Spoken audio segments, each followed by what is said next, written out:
What is going on, Streamyard community? Today we are talking about how to live stream when you have low or no viewers participating in your live stream. Because, when you hit that go live button, it can be intimidating just by itself. But in addition to the process of live streaming being intimidating, you also have the thing in your brain of, man, what if nobody comes to hang out in my live streams? What if nobody's watching? What if when I'm putting this whole thing together, I'm just streaming and I'm wasting my time because nobody's coming and hanging out in the live stream? So we're going to talk about that. And we're also going to talk a little bit about how to actually get people into your live streams as well. If you are just getting started with live streaming or just getting started on social media in general and you don't have a following to push to or anything like that, we're going to talk about some things that you can do later in the stream. We're going to talk about some things that you can do to give yourself a leg up so that you can start building your viewership for your live streams or for your video content or just your presence online in general. So as we get into this, I do want to let you know, if you are somebody that is getting started with live streaming, I want you to know first off, and most importantly,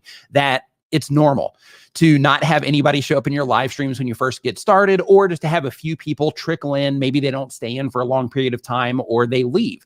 Even when you have a following, if it's on YouTube, if it's on Facebook or LinkedIn or anywhere, even when you have a following, you're still going to have people that will come in. They won't stay for a very long time and they'll leave. And you might think to yourself like, oh no, I'm not holding people when they come in. But I just want to let you know that that is also kind of the nature of how it goes with live streaming. So some people are really going to resonate with live streams and they're going to, love hanging out in your live streams and they're going to become a regular participant in your live streaming community.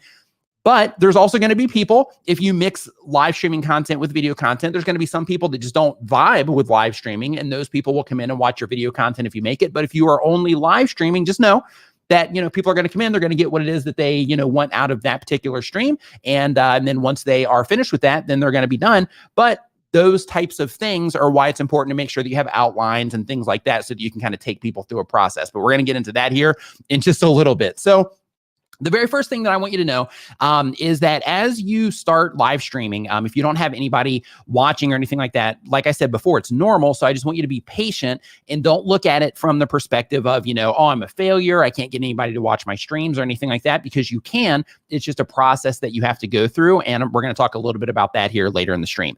But the very first thing that you want to make sure that you do when you are live streaming is you want to get your mind together, right? So if you're live streaming and you don't have people that are participating yet, it's important to think of your live stream in a different way. And what I mean by that is when you're live streaming, instead of thinking to yourself like, oh my gosh, I'm live and people are, are hopefully going to come and participate, think of it from the perspective of, okay, I'm not necessarily going live. Sure, I'm live. Sure, I'm doing all of this in real time. But instead, I want to think of it from the perspective of I'm just recording a live video. And the reason that that's important is because of the replay value of live streams. And those replays are going to be the thing that's going to help you grow your audience later, so that when you do start live streaming, that you do have more people coming in and participating in your live streams as well. Okay.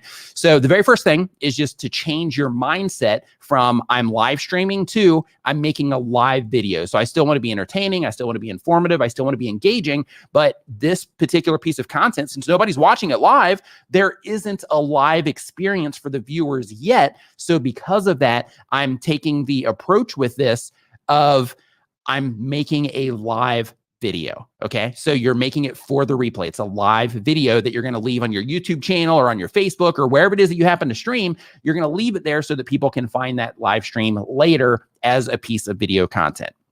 Now, the next thing, when you are live streaming to no viewers at all, zero, zip, zilch, nada, another thing that you want to make sure that you do is if it bothers you and you're awkward and you feel awkward, you're thinking to yourself like, hey, I'm just looking at this camera, nobody's participating, nobody's watching, and you keep looking down at the view count, you're thinking to yourself like, oh man, nobody's watching, like what am I gonna do? If it starts impacting your brain and it starts impacting how you're live streaming, then in that situation, I recommend that you hide your view count. So, instead of, looking at the view counter, maybe you hide the window where it shows the view count. Like for example, right here on StreamYard up in the top corner, if you're looking at the screen right now, up in the top corner, they show you how many viewers you have. In that situation, if you see that, and it's at 0 and it bothers you, while you're getting started, then just slide another window on top of it or open up a notepad and just slide it just a little bit over that so you can still see the chat. If somebody talks to you, then you'll see that part and you can engage with them. However, you don't see the actual live viewer count by itself, and you can still perform the same way that you would even if you had 100 people watching, which is the next thing that I wanted to say. When you are live streaming and nobody's watching, you might get discouraged and you might think to yourself, man, you know what? Like, I'm not even going to put a lot of effort into this because nobody's watching me right now anyway, right? And you might go from the perspective of, well, I don't really need to put on a good show, or I don't need to do, like go all out, so to speak, with this particular live stream because I don't have any people watching anyway. I don't have anybody watching. Instead of thinking that way, I want you to start thinking, you know what? Somebody might end up coming into this live stream, and if I'm not being entertaining, if I'm not being informative, if I'm not being engaging, then in that particular situation, they're not going to stick around. They're not going to subscribe. They're not going to come back. So because of that, you want to make sure that you're giving your all with every live stream that you do, because you never know who is going to come into your live stream and watch it while you're live. You never know who is going to come in and is going to watch it on the replay as well. So you want to make sure that when you're live streaming that you always give it your all, even if you don't have anybody watching, because you don't know who's going to interact with that content at a later date. And, a really solid stream can bring additional opportunities. It can bring collaborations across platforms. It can bring, all kinds of awesome stuff. So it can bring leads and sales if, that's what you live stream for. So because of that, you want to make sure that you are just focused on putting together a really good live stream. Now, another thing that you can do from that particular perspective is you can think of it like, okay, when I go live here, I'm going to give it all that I have. But since I don't have viewers watching right now, and I know that, or I just have a few people watching right now, I'm going to look at this as I'm practicing my skill set. And since live streaming does require a skill set, right, in terms of, just looking at the camera, managing the actual stream itself, if you end up putting, graphics on the screen and things like that through Streamyard, then in that situation, you're having to manage a bunch of stuff. Like you can see on my screen right now, like I've got stuff going all over the place. So I can see like the live viewer count, so I can see the concurrent viewers, so I can see the chat, so I can see my notes for the stream, so I can see like which cameras are switching around here, like that sort of thing. So like I'm monitoring all of those things. Plus, I'm still having this conversation with you, and that takes a little bit of development. Like if you've never done it before, it takes a little bit of development to where you might think to yourself, like, man, I'm trying to manage all this, plus have the, the train of thought that keeps me focused on the camera. I got to remember to look at the camera. All of these things take practice, and they can take time to develop. So because of that, when you are streaming to no viewers, just think to yourself, okay, I'm giving it all that I have, but this is also a practice session where I'm practicing getting better, being more engaging, just keeping my thoughts fluid while I'm live streaming and all of that. So another thing that you want to think about is when you are live streaming and you take the perspective of I'm making a live video, what you want to do in that situation is you want to design your entire live stream for the replay. Because like I said, when we first started this whole thing, when you first get started, you don't have a live experience yet because you don't have people interacting with your live stream. So because of that, when you think to yourself, okay, I'm going to make this stream as a piece of video content, that means that you're creating your live stream for the replay. So what does that mean? Exactly.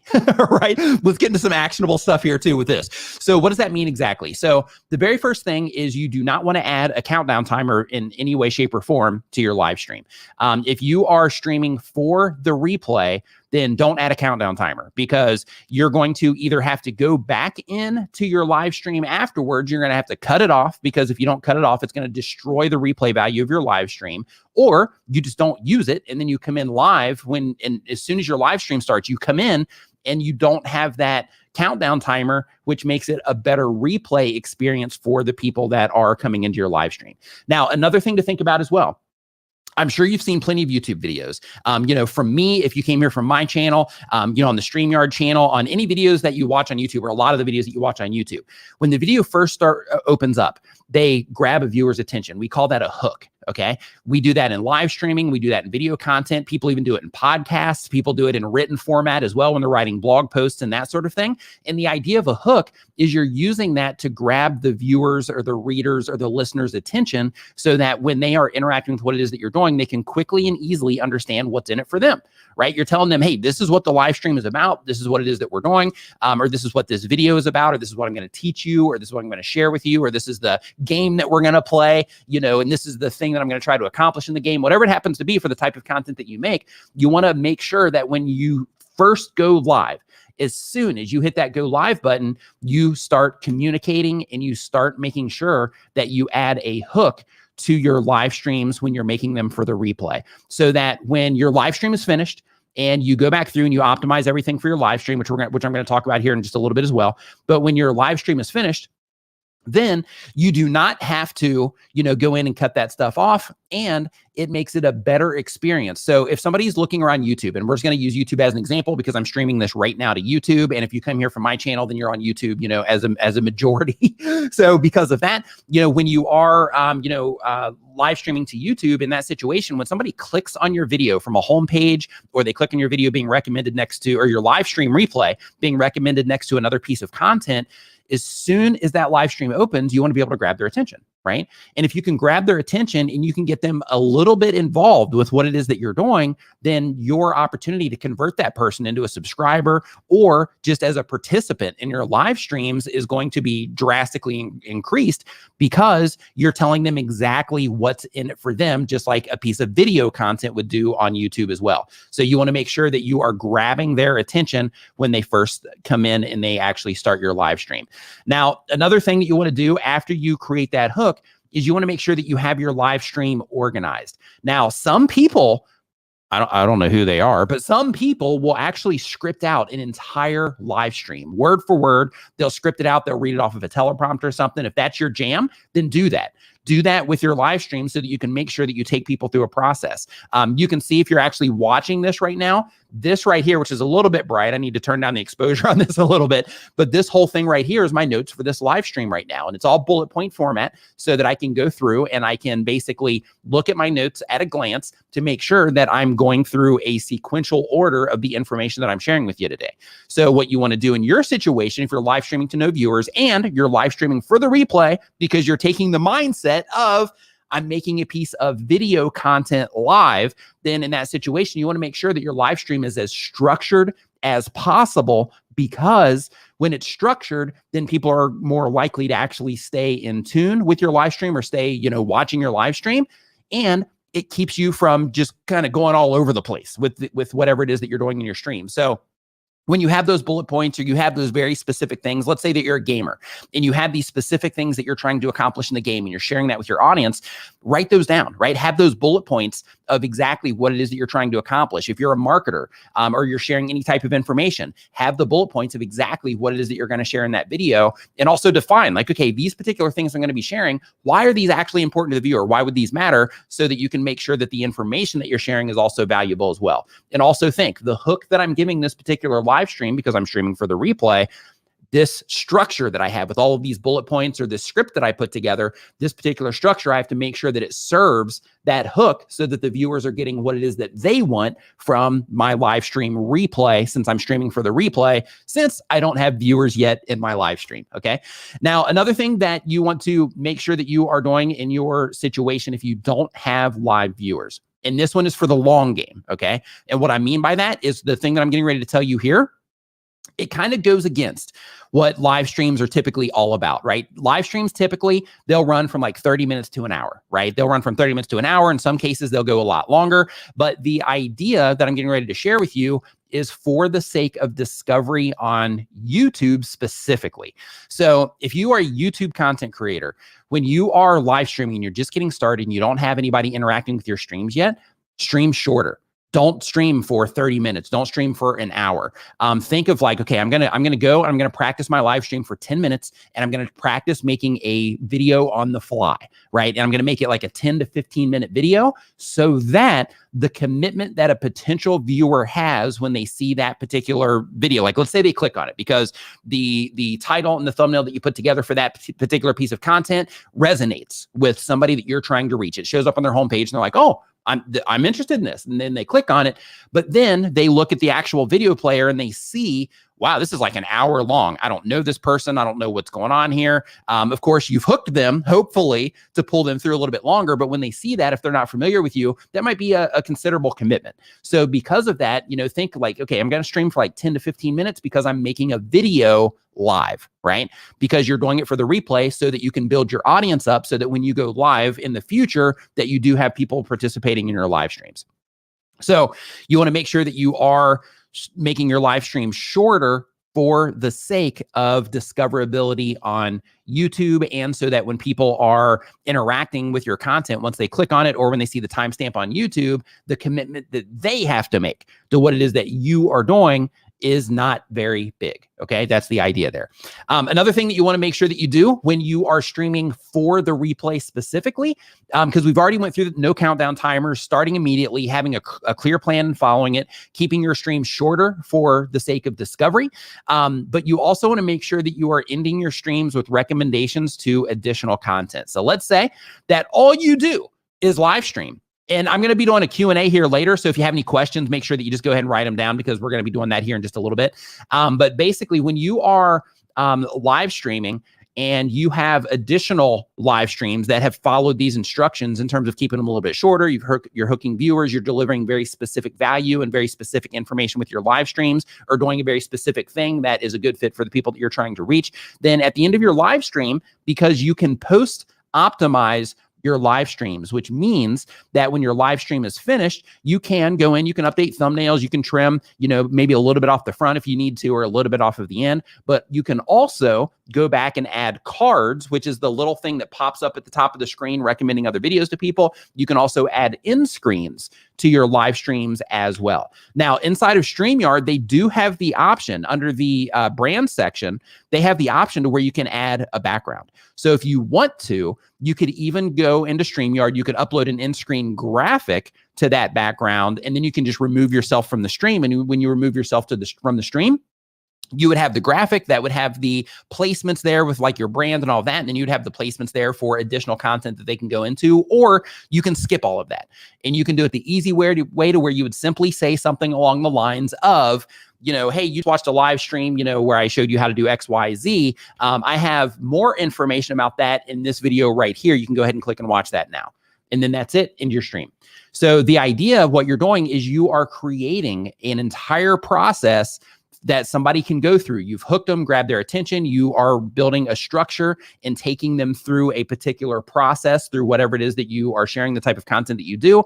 And then you're ending it just like you would a video. Maybe you put a call to action to subscribe, or you tell them to click and watch another video, so that you can have them interacting with your content more, which increases the likelihood of YouTube showing them your future content, which means that next time that you go live, that there's a possibility that as long as they're enjoying that content, that YouTube is going to show your live stream to them while you are live, which is what this whole thing's all about, right? So when you are streaming that way and you are formatting your live stream so that it's great for the replay, then you're giving yourself the opportunity that when your videos do go live, that those people that have subscribed to your YouTube channel, they can get the notification that you went live. They will see the prominent live stream on their homepage, possibly being recommended next to another video. And at the very least, if they've recently subscribed and interacted with your content, on YouTube's homepage, they have a little section over on the left-hand side for people on computers. This doesn't work for mobile devices, but for people on computers, they have a little section over on the side to where it actually shows you the channels that you follow that are live right now. So what this does is doing all of these things helps a viewer enjoy your content, which is paramount to getting any traction whatsoever on any platform. But a viewer enjoys your content, and when they enjoy your content and the algorithms identify that, then you are increasing the likelihood of YouTube or whatever platform showing your content to those people while you're actually live. Now, when it comes to YouTube, live streams carry more weight, so to speak, than video content while they're live. So what that means is, if you were to publish a video today, then let's say that video, because you published it to no viewers, let's say you've got, 50 views on that particular video. Well, that video is going to be, put around YouTube, and they're going to, test and see who's going to respond to that, whatever. But it might take a while for that live stream to show up in search, or not that live stream, but that video to show up in search, for example. However, if you were to go live on a very similar topic, live streams can rank in YouTube search before you even go live. Now, they don't stay there, but you can rank live streams on YouTube if you optimize it correctly. You can optimize your videos, which I'm going to talk about right here in just a few minutes, but you can optimize your videos to where you can show up in search before you're even live. So because of that, one of the things that is really important to think about is when you are actually live, if people are interacting with what it is that you're doing, those are the people on YouTube that the system is going to present your live stream to, and then they are going to decide if they're going to click and come in and participate in what it is that you are doing as well.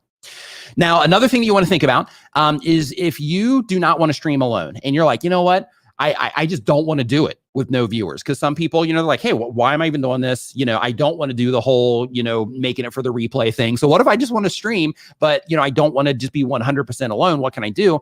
That's where, reaching out to friends and having, other people come in your live stream so that you can live stream with them, either as a guest or as a co-host, so that you're talking to each other. And then in that situation, it doesn't really matter that there aren't people watching, because again, you're making it for the replay, but you get to have that interaction with another person on your stream. But if you don't want to do that, and you're like, hey, you know what, this is my stream, I'm just going to do my thing, and I don't necessarily want other people to come and, and I don't want to interview people. That's not my thing. It's not what I do, right? Then in that situation, what you want to do is just ask some friends. Say, hey, I'm going live here in 2 hours. Would you mind coming? And, just dropping in some chat messages from time to time, so that when somebody comes in for my 15-minute live stream, that if they do come in, they see a little bit of activity going on in my live stream in the chat, so it doesn't look like it's a completely dead stream, so that people can, hang out and they can participate in what it is that I'm doing, because they don't feel like they're the only person talking, right? So then in that situation, you're inviting others to, come and hang out with what it is that you are doing as well, which is where it is a great advantage to make friends with other live streamers, right? Because then in that situation, you can hang out with your, you can hang out with your, live stream friends on each other's live streams and things like that to kind of help each other get started, so that when people do come in, they see some type of activity happening in the stream, so it doesn't seem dead like I was talking about a second ago. So that's when you're live streaming without viewers. Let's talk about how to actually get viewers, how to actually build them up over time, so that people will come in and participate in your live streams. Okay, how do you actually do that part of it? Because streaming to no viewers, that's one thing, but ultimately what you want is you want to be able to create a cool experience for the people that do come in. You want to not be bothered by people that are not there yet, because you're building that content for the replay. So how do you actually get people to come in and participate in what it is that you're doing? So the very first thing to think about is that you need to make sure that you are approaching your live streams just on YouTube, just like it's a piece of video content. And what I mean by that is you want to make sure that you set up your title and your thumbnail to reach the people that you're trying to reach before you go live. So what that means is, if you are somebody that is trying to reach people, and I'm just looking at a bunch of tech here, so I'll just say, you're trying to reach people that are into tech.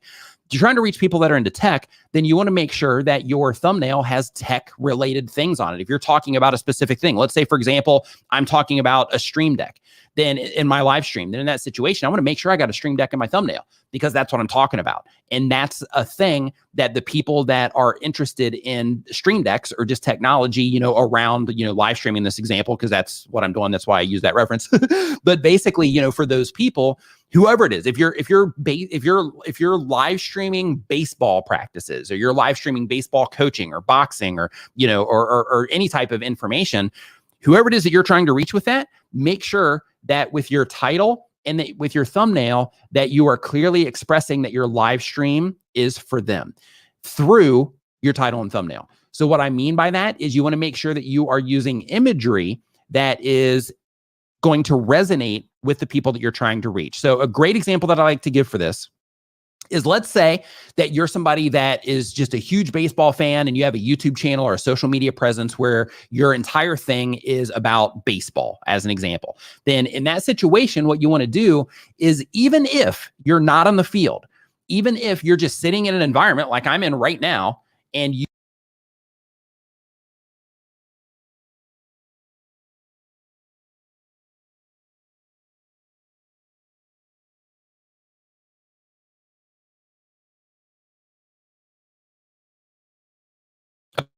so that should be working out. I'm just gonna double check here really fast. Okay, but basically, like when you are making content about baseball, as an example, even if you normally are in the field, and since you're normally on a field and you use imagery that looks like baseball in your thumbnails, you want to do the same exact thing, even if you're not on the field. And the reason for that, even if you're in an environment like this and you're talking about baseball, somebody would come in and they'd be like, hey, this doesn't look like baseball, but that doesn't matter, because if you're talking about baseball, that's what matters. So what you need to do is in that situation, you need to make sure that the imagery that you're using in your thumbnails has something to do with baseball. And the reason that you want to do that is because the way that YouTube works, and in this situation, I'm talking about YouTube specifically, but the way that YouTube works is that YouTube shows content to people based on the things that they typically watch and the things that they typically enjoy, and they predict things that a viewer might like or enjoy. So when you are making content about baseball and that particular viewer on YouTube is also interacting with a lot of baseball content, their homepage is going to have some baseball content on it. When they're watching other baseball videos, the videos that are being recommended next to those videos, a lot of those are also going to be baseball related, because that person has proven that they're into baseball, and that baseball, topics are something that they watch on a regular basis. So because of that, when your videos are being recommended next to other, you say it's better? Something is wrong. Hello. Hold on. Let's see here. Oh, is my audio still bad? Love it. Okay, so I refreshed and everything. It should all catch up. So if you're having trouble with the stream, try refreshing on your end too, because I refreshed this side, and see if that fixes it. But the idea is that when you are showing up on a homepage, you want that person that's into baseball to be able to recognize that this topic here through the imagery is about baseball, so that they can look at it. It's something that they're interested in. They see it's about something that they care about, and then they can go down to the title, see what the actual, title of that particular live stream or video replay or live stream replay is about. And then they can make that call if they're interested in actually clicking on it and participating or not, right? So another thing is the actual title itself. So when it comes to the title itself, you want to make sure that you are optimizing your live streams just in general, just like you would a piece of video content. Now, I know a lot of people will put like for example, I do a show every Saturday called Nimin Live. And for a period of time, I would just put, Nimin Live, Saturday Hangout, and that kind of thing as the live stream. And, people would click on it, regular viewers, they would come in and they would participate. But as soon as I started making it about things that the viewers care about, my live stream viewership went up. So instead of having my titles only based around my brand and, the actual show, I made it about the viewer and the thing that they care about. And as soon as I did that, the viewership increased. So what you want to do is when you are writing your titles, you don't want it to just be like show name and then, something else. The thing that the viewer, and this is really important when it comes to YouTube, the thing that the viewer is going to care about the most, you want to make sure that that's as close to the front of the title as you can possibly get it. And the reason that's important is because if you're trying to reach an English-speaking audience, we read from left to right.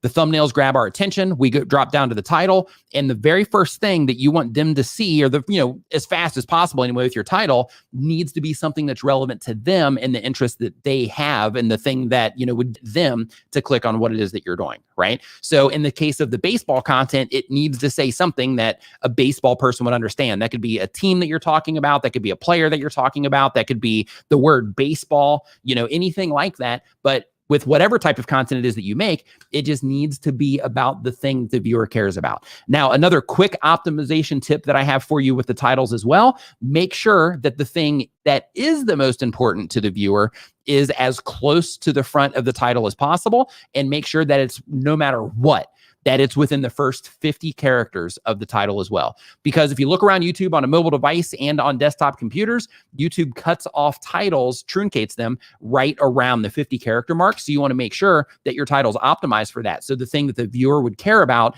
is always visible. It doesn't matter if they're viewing it on a phone. It doesn't matter if it's showing up on a homepage, being recommended next to another piece of content. It doesn't matter where it shows up. You're still able to reach that viewer with something that resonates with them in the title, okay? Now, another thing when it comes to getting more viewers that's going to help you, when you live stream, you want to make sure that you stream on a regular basis, right? Stream on a regular basis, stream on a schedule, so that people over time can start to know, hey, this person goes live at this particular time, this particular day. If it's daily, if it's every other day, if it's once a week or once a month, whatever it is, you just want to make sure that people over time just start to get familiar with the actual time that you are going live with your streams. And you also want to make sure that you are focusing your streams. If you want to get more viewers, you want to get people continually coming back and hanging out in your streams, make sure that you put tons of effort into focusing the entire stream on the value that the viewers are going to be getting out of your live stream. If you're teaching them something, then teach the heck out of it. If you are, motivating people, then motivate the heck out of them. If you are, sharing updates on what it is that's going on, with your company, or what it is that's going on in an industry or something like that, then make sure that you give them the best possible updates that you can, and just focus everything on the value that you're giving to them. And if you do that, then people are going to eventually, they're going to keep coming back over time. And then your audience is going to slowly grow over time. Or once people start interacting with your stream, and once you do start building that audience, then you can also start picking up momentum to where, the more people that interact, the more that YouTube detects those particular types of viewers and how they interact with the platform. So then they start finding other people that would be a likely candidate for your content, and so on. So when it comes to YouTube, really important to do all the things that I just talked about.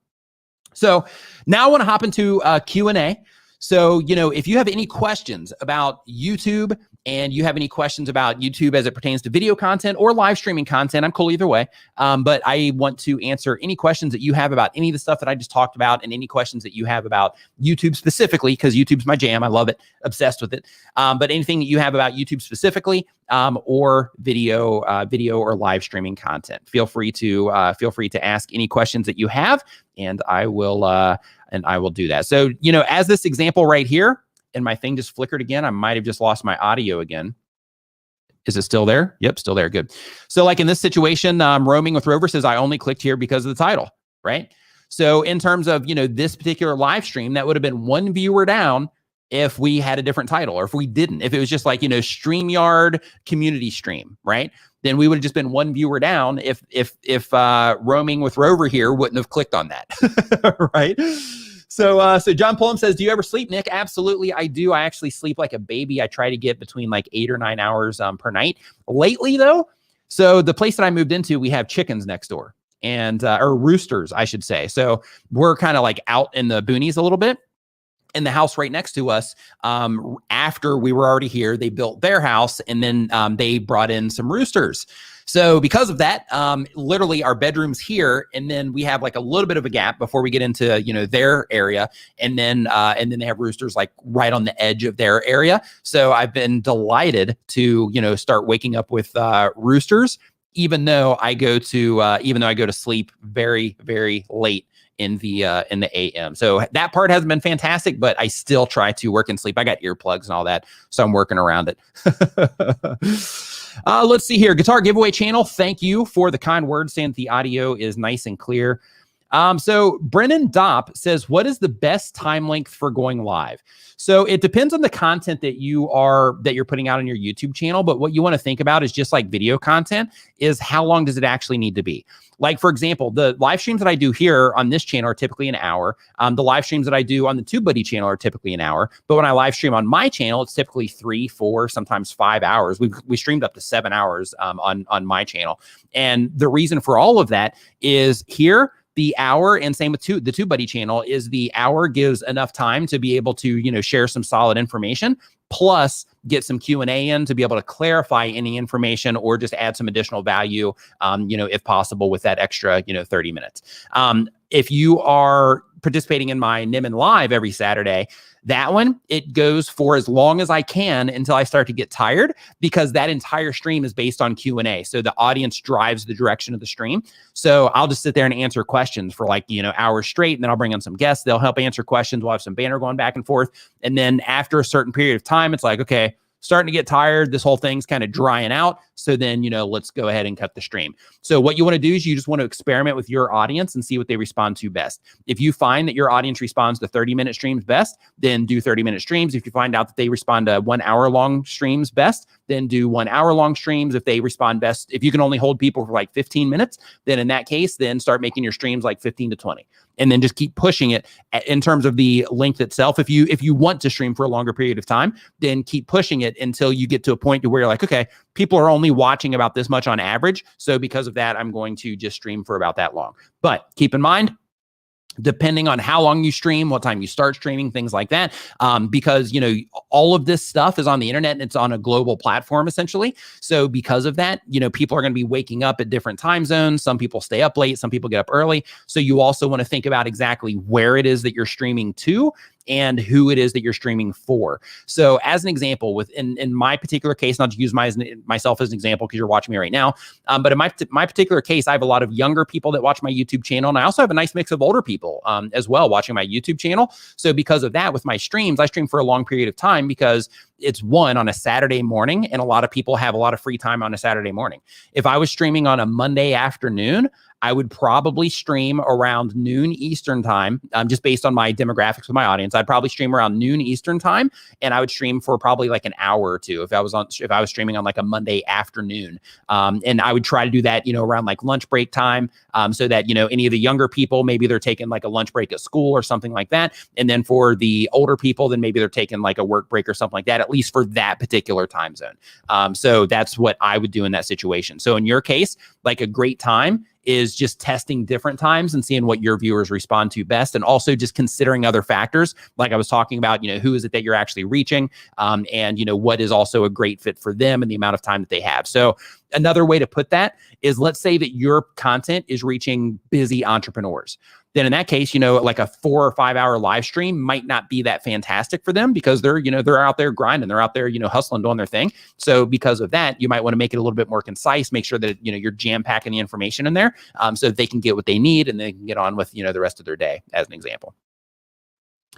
Let's see here. So, Bitch and Boutique, love the channel name, says, we treat our live streams as specials. It's content that only can be accessed through social media rather than our RSS feed. That's cool. Yeah, it makes it a little bit, exclusive, which is kind of cool. Taking that approach, you might also be able to monetize it because of that in the future, to where, eventually maybe you have an additional stream that, that you put behind a paywall or something like that. Patrick Holt says, do you need to have high energy to live stream? I'm kind of quiet and chill. Not at all. So here's the thing, in my particular case, I'm just high energy anyway. So if you ever meet me in person, I know Paul Peck is in the chat right now. We've hung out. Doug Houston's in the chat right now. We've hung out. Neil, Urban Explorer, he's in the chat right now. We've hung out. All of them will tell you that I'm like this, in real life too. If I'm exhausted, then my energy will go down just like everybody else. But, when I wake up in the morning, I'm pumped and charged and all of that stuff. And that usually carries me, throughout the rest of the day as well. So I do, when I live stream, I do bring it up just a little bit for the energy level, just because, the camera, kind of pulls some of the energy down. And I just like to be, hyped up a little bit. It just keeps me going for the live streams as well. But without question, you can stream completely chill. You do not have to be, just super, over the top or energetic or anything like that. In fact, there's a really awesome channel that I like to watch. His name on YouTube is Curtis Judd. I mean, that's his actual name too. But his name is Curtis Judd. And in all of his video content and his live streaming content, he's extremely chill, very articulate, very detailed in the information that he shares. But in his live streams, they're not entertaining per se, excited of, maybe some little jokes he might, make you chuckle a little bit, but they're not really entertaining, so to speak. But in terms of the, informative and walking away with wow, he really figured out this piece of tech to like a whole other level. Like he is the instruction manual, like that's the type of information that you walk away with from his live stream. So because of that, when I do see him live, I try to catch him live just because of the informative value, not so much the entertainment value. So if you're chill, no problem at all. If you're quiet, no problem at all. Do your thing. And the people that resonate with that are going to come and hang out, and they're going to enjoy your live stream. The people that don't and that want to be hyped up or want to be more excited, then they'll just find somebody that, that they can watch that gives them that. But for the people that enjoy chill and quiet, they'll come in and they'll love your live stream. Let's see here. Tier listener specials, value got it. I always tell people to hit the like button or have people hit the like button.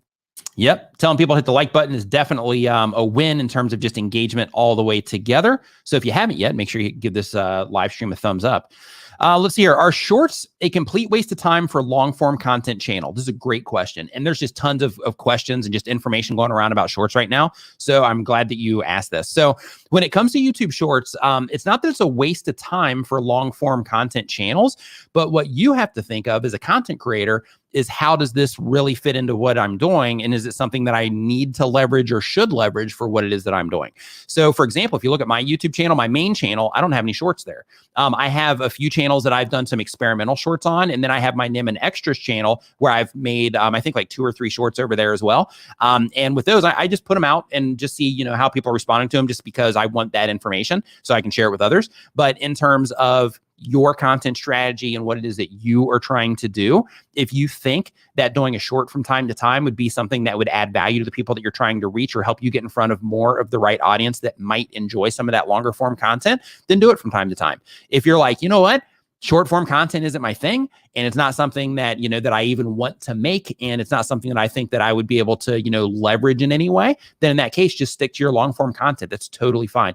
Just because there's that new shiny thing that everybody wants to play with doesn't mean that you got to play with it. Doesn't mean that you have to introduce it into what it is that you're doing. Same thing with all of the other features in terms of stories, community feed, that kind of stuff. You don't have to use it. It can be advantageous if you do, but it's not, it's not something that you have to use if it doesn't fit into what it is that you're doing or what you're trying to accomplish with your YouTube channel. Let's see here. Baking with Charlene says, didn't know you were going live today. Yeah, I go live here every last Tuesday of the month. I'm live here on the Streamyard channel, talking about live streaming related topics. Stoutamon Stimulations says, how have you been, Nick? And where have you been hiding from us all of this time, Precious? So So I have another YouTube channel. This actually isn't my channel. I'm just streaming over here because I love StreamYard. And the my channel, if you just look for Nick Nimmin here on YouTube, then you will find my YouTube channel there. And I've been fantastic. Thank you for asking. I appreciate it. American English with this guy. Oh, this guy, huh? American English with this guy says, YouTube has a new feature. I tried it last week, a premiere after a live stream. Thoughts, good, bad, too soon to know. Too soon to know right now. I haven't tried that yet personally, and I don't know anybody that's tried that personally. So, if you want to share any info that you get from that in terms of audience transfer, if you want to share that on Twitter, I would just love to get some insight into that from your experience. I personally probably won't try that on my channel. And the reason that I probably won't is because by the time my live streams are over, like it's late, right? It's typically like, 12 or 1 a.m. here. Plus we have like for the guests that come onto my live stream, we have like a hangout afterwards where we just talk about, what's going on in our lives and, and business and all that stuff. So because of that, I typically don't get completely off of my live streams until like 1 or 2 a.m. So because of that, I definitely won't be doing that, that transfer on mine, but I might experiment with that on my Extras channel though. Let's see here. Any tips for finding moderators for chat? Absolutely. Your community. So like if you have people, this is what I did. Excuse me. So when I started noticing regular people coming into the live streams and they were in there all the time and they were, and this is an important part for me. This part might not be as important for you, but for me, this was huge. When I noticed people adding value to the community when they weren't asked to, they're just in there like trying to help people out. then right out of the gate, it's like, hey, these people are like me. They're just trying to help people out. So I'm going to reach out and I'm going to see if they would be interested in moderating the live stream. So if you have people that are regularly showing up in your chat and they are, hanging out in your community anyway, and they're already there adding value, those are great people to ask for moderation. So with that on YouTube, all you have to do is you can just click right over on the right-hand side next to their actual chat. And then there's a 3-dot menu there. And when you scroll down, you're going to see an option right there to add them as a moderator. And you can just do it right there in your live chat. So it's best if, you get to interact with them a little bit, maybe, share some, Twitter DMs back and forth, that type of thing, to where they're not total strangers, so to speak, but they're still, active in your community. But another few things that I would make sure that you do, just some quick tips for you. If you are looking for moderators, in addition to how they're interacting in your stream, you also want to look and see what it is that they're doing on Twitter. You want to see, any other social media presence that they have. You want to see like the types of things that they're saying there and how they're interacting with people there. Because even though they might be cool in your stream, they might be a really abrasive person elsewhere. And since they are moderating your live stream, that association is going to be connected to you. So, people be like, oh, hey, I followed this person from your live stream and they're like saying some horrible things on Twitter. And then you'll start getting complaints on moderators, things like that. And sometimes that abrasiveness, it might not be visible directly in your chat. But when you see it on social media, that lets you know that they are that type of person, and that will help you avoid that happening in your chat. Because we did have, when we first started doing that, we did give mod access, I guess you would call it, to some people that did, they were just a little bit too harsh in terms of their, the hammer. We call it, Doug he even has a shirt about it, but the ban hammer, right, where you just bring in the hammer down on people that are that are acting bad in chat. But we had a few people that were being a little bit too, their hammer was way too heavy, right? So because of that, we had to, start pulling back on the moderators, because I would start modding like tons of people. But we had to start pulling back on the moderators and making it just a little bit more exclusive. At one point, we even had a Discord set up to where, the moderators could talk, within the Discord. And then my brother was in there and he was monitoring that and interacting with the moderators while we were live streaming as well, just so that we could be like, hey, this person's causing a problem. Should we ban them? Should we, hide them? That sort of thing. But that's like a whole other thing to monitor in addition to your live stream. So the only reason that we were able to do that is because my brother was streaming with me as well. Like doing that myself plus everything else. Technically, I could probably pull it up on screen. Maybe I should try that again, actually. But I could probably pull it up on screen now. But at that point in time, trying to do that was just too much. Let's see here. What's up, Neil, man? Hope you're doing awesome. Says, what is the live stream structure for a relationships channel? This is great. So what I would do is I would frame the entire live stream around a specific problem that people have in relationships. So it could be, finding a partner. It could be a very specific thing, like, your partner, does things, like if they're living together, your partner does things that drive you crazy at home, or, something like that. So basically you would optimize the entire thing around a problem that couples have, or whatever it is that you're trying to help, couples have, or people that are trying to find relationships have. But basically the same thing that I was talking about before, in terms of, making it for the replay, so that with that type of content, especially, so that when your live stream first starts, you let people know exactly what it is that you're going to be talking about in the live stream and how it pertains to them in terms of why that information is going to help them with their relationship. And then have a bullet point structure that you take it through to where, hey, this particular live stream, I'm going to share and elaborate on 10 things that are going to help you and your partner communicate more, or 3 things, right? If you're really going to elaborate, then, 3 things that are going to help you and your partner communicate at a higher level so that you can deepen your relationship, right? So with that, with a hook like that, when they first come in, like if it's live and they happen to catch it then, or if they come in on the replay, great hook. So they're like, oh, wow, I do want to create that deeper relationship with my partner. So yeah, I'll watch this for a little bit, right?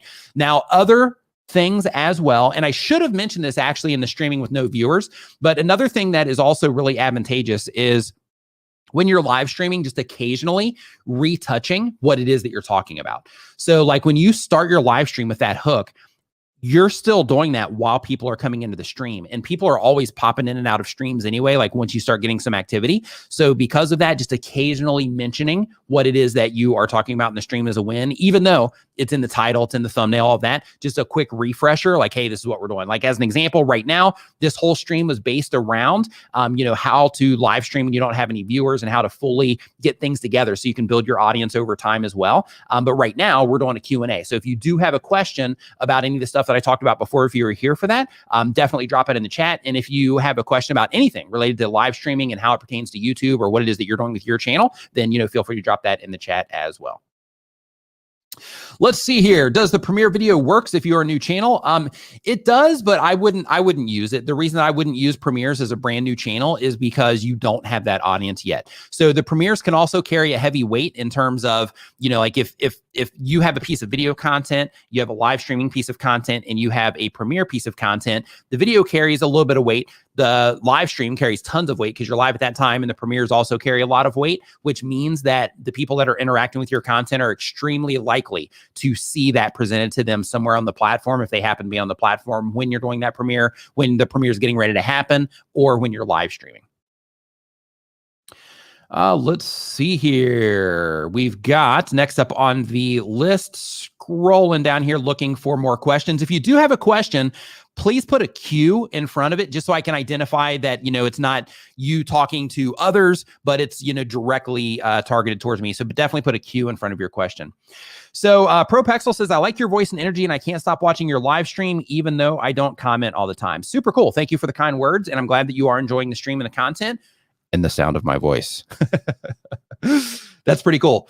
Let's see here. Is he using a black magic switcher to switch cams and images? So yeah, what I have right here, and you can see it a little bit. Let me go to this one. I'm going to have to take the actual question down.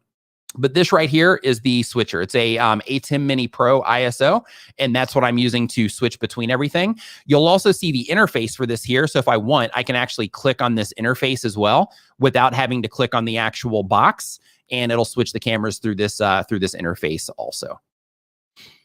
Let's see here. Von Don's like, I think I see it. Yeah, you do. You got it. Let's see here. So what I'm doing now is I'm just kind of scrolling through. So Adam's exploits. So this is a great example. So Adam's exploit says that Curtis Judd is too dry and technical for him and said to each their own, right? Because I was talking about, being able to stream quiet, in the past, or, like it's okay to stream quiet and chill. And this is a clear example right here of where, that's great for me because I like that about Curtis's channel and his personality. But here with Adam, it's just not a great fit for him. So this is what I mean about being able to, like you're going to resonate with some people, you're not going to resonate with other people. So because of that, just always when you are putting yourself out there on social media through live streaming or video content, you're always going to have people that dig what it is that you do, and you're going to have people that don't dig what it is that you do. You're just trying to focus on and add value to the people that dig what it is that you do. You're not trying to force or trying to win the people that don't, because there's way too many people that will care about what it is that you're doing. Let's see here. As we keep scrolling down, I'm looking for that Q. Prairie Life, thank you for the kind words on the studio. I appreciate it. So let's see here. What sorts of things do you do for your moderators to say thank you? I'd like to acknowledge my moderators and thank them in special ways. Any ideas? So what I try to do for the people that really contribute to the community is I try to either find something else that they can do, or I try to, just give them shout outs, things like that when possible. Sometimes I'll share their content, on Twitter, those types of things. But, just that sort of thing is typically what it is that I do. I've done other things as well, which I won't say publicly. But, I also, from time to time do additional things as well, just as a way to say thank you. Let's see here. For example, I'll just give one example. So, I got licenses, for example, to a particular piece of software. They're like, hey, here's, a nice handful of licenses for this software, thanks for, contributing to our thing. So I'm like, hey, cool. And I pass those licenses out to moderators, for example, until I ran out of licenses. So, those types of things are, some of the little details. Let's see here. Is it a good idea to shut down other platforms you're streaming to and send them to YouTube? Great question. So I wouldn't necessarily shut down, another platform just so that you can stream on YouTube. So if you are like live streaming on LinkedIn and you're like, hey, I'm going to do a stream on YouTube through StreamYard, you'd be able to do them all at one time. Or if you wanted to drive some of those people over to YouTube, you could say, hey, I'm going to be doing, an additional stream over on YouTube. So, come over and hang out there. Here's a link. I already have it prepared. Here's a link. You can go ahead and jump over there now. You can definitely do that kind of stuff. But just keep in mind that it's typically, unless the value that you're bringing is off the charts, it's typically challenging to get people to hop from one platform to another. You can do it, but it's challenging. And the masses coming over typically are not that massive, when you are trying to bring people over from additional platforms. Low-Key T says, how do I get more views even though my channel is shadow banned? I can tell you right now that your channel's probably not shadow banned. If I go and I look for your channel, it'll probably come up. Because in terms of like shadow banned, I don't know if you just mean that you're not getting views. Hold on, Low-Key T. I don't know if that means that you're just not getting views in general, or if you're in restricted mode. Restricted mode does not mean that you are shadow banned. Let's see here. Yeah, so as an example here, I just put in Low-Key T into YouTube search and you popped up in YouTube search. So you're fine. You're definitely not shadow banned. But one thing, and you're getting like 723 views on a stream that you did 2 days ago or 1 day ago. You're fine, right? You're definitely not shadow banned. So one thing that might make you think that you're shadow banned is you have a video on your channel here that you streamed 3 days ago with like 86 views on it. And in that particular video, the thumbnail itself, it's just kind of like a blurry, like there's no like, got a flat tire, gotta love it. That's not something people care about. Right. So that's the problem in that particular piece of content. The thumbnail, there's nothing that has anything to do with a flat tire. Right. It's just like your face there. Like with all of this stuff, it's really important to make sure that you are defining when you're putting your thumbnail together, when you're making the content, and when you're publishing it to YouTube, when you're putting your thumbnail together and your title together and you're just coming up with ideas to make content about. It's important that you think before you actually make the content, how is this going to be relevant to the viewer in terms of something that they might care about or want to click on? And how can I optimize this so that when it shows up on platform somewhere in front of the viewers that I'm trying to reach, that they're going to be likely to click on it? And you want to define that in your thumbnail and title. So in your case, it's just like a face, but no context to anything. And then in the title, it's I got a flat tire. That's not a way to win people. Now, if you see somebody like Casey Neistat do that, or somebody that has a huge following, they'll get tons of views because the people recognize that person. They recognize it as them. And there's just a huge sample set for YouTube to test that content against. So they're by default going to get a lot of impressions just because they have a lot of people interacting with their content every single day. Whereas if you have, let's say, 5,000 subscribers and you have a video that says, I got a flat tire, the amount of people that YouTube's going to show that to that care that you got a flat tire is going to be relatively low. So because of that, you can't expect a lot of views to come from something like that, where with a larger channel that a lot of people model titles like that from, a larger channels, they can get away with that because they have that following already of people that care. Let's see here. JSM Coaching, my pleasure. Hey, we've got a Thai person in here. Hey, I can't read Thai, but I could get my girlfriend in here to read Thai. We're actually in Chiang Mai, so I hope that you are doing awesome. Let's see here. As we keep scrolling down here, I'm looking for those cues. Can you do a video on your studio setup? It looks super professional, as if there is a team helping you. Yeah, I'm doing this all solo through StreamYard. So other cool things too, like if you look in the background, like I've also got some fun things set up here as well, to where I can trigger different things to happen, to where the stuff that's showing up in the background changes. Like when I get super chats on my live stream, I do that one when somebody joins as a channel member. I've got this one here when somebody gives a super chat, to where, it goes through a, color rotation as well with the lights and all of that. And then this particular one here takes it back to StreamYard mode to where, it's on brand with their colors, and I've got their logos and, all that stuff back there as well. But I'm definitely going to do a stream, or not a stream, but I'm going to do a video on this setup. It's just not fully finished yet, and I want to get everything like fully dialed in. And it's a little bit messy as well. Like I need to get a longer HDMI cable for this side, little details like that, but I need to get it all like cleaned up. And then once I do that, then I'll definitely be doing a video on this. Let's see here. Sorry, I'm late. What else are you using besides StreamYard, the ATEM, and YouTube? So I'll give you a quick a tour here of what it is that I'm using. So basically the lights that you see here in the background, these are Philips strip lights. But since I wanted to actually show the lights themselves, I don't want to see the little dots. So I went to a hardware store and I got these fixtures that are supposed to be on the ceiling with fluorescents in them. And I ripped the fluorescents out and I just used the holder for them because it has like like an opaque cover, or just like a see-through cover on it. So then I put the lights behind that so that you would see the glow, but you wouldn't see the little dots of the actual lights. The thing that's going on in the background, that's happening from a projector that is directly overhead. It's about 10 feet that way, and it's shooting over my head to hit the background. So if I go like this, you'll see how it starts to hit the top of my head. And depending on, what's being shown, then, you'll see it a little bit more. But basically, it's just shooting right over the top of my head, and it's angled down so that it ends up, popping up behind me here with, how I have everything positioned. In terms of the setup, right here, I'm using an ATEM Mini. This is a Rodecaster Pro. That's what I'm processing my audio through.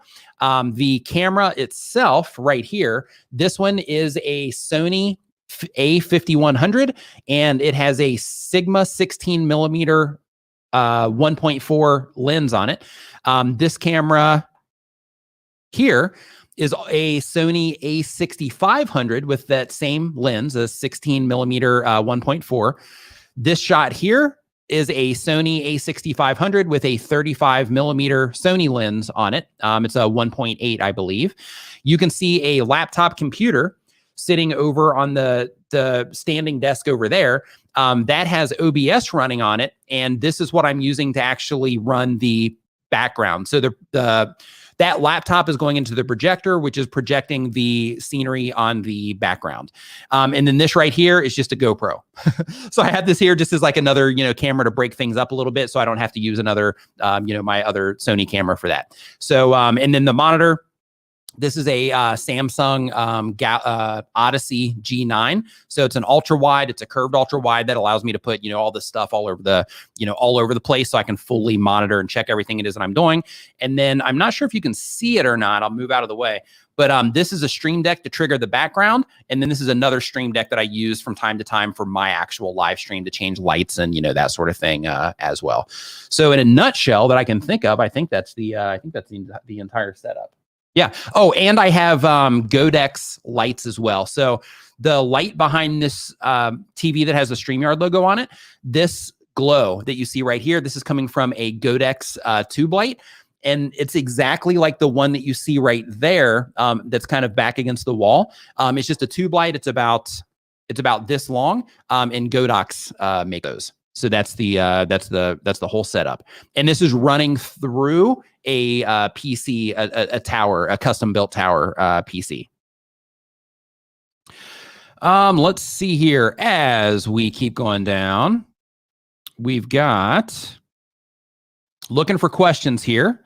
Looking for questions. StreamYard, I tweeted out the stream. Hey, thanks, Jake. I appreciate that, man. Do you just like Sony, or is Canon good too? Canon's great. So I have a Canon 70D, a Canon 80D, and a Canon 90D. Love them all. I actually have my Canon 90D that I'll probably be introducing to the stream. So I'm in Thailand. So I'm waiting for the ATEM Mini Extreme ISO to show up here in Thailand. And once it does, I'm probably going to get it. And then if I get it, it's going to give me 4 more cameras that I can switch around to. So I'll introduce some of those Canons to the mix once I get that as well. Let's see here. As we keep going through the questions list here, let's see here. We got, hey, my pleasure, Albert. Says, what can we use? Swarthy Daisy says, what can we use Stream Decks for?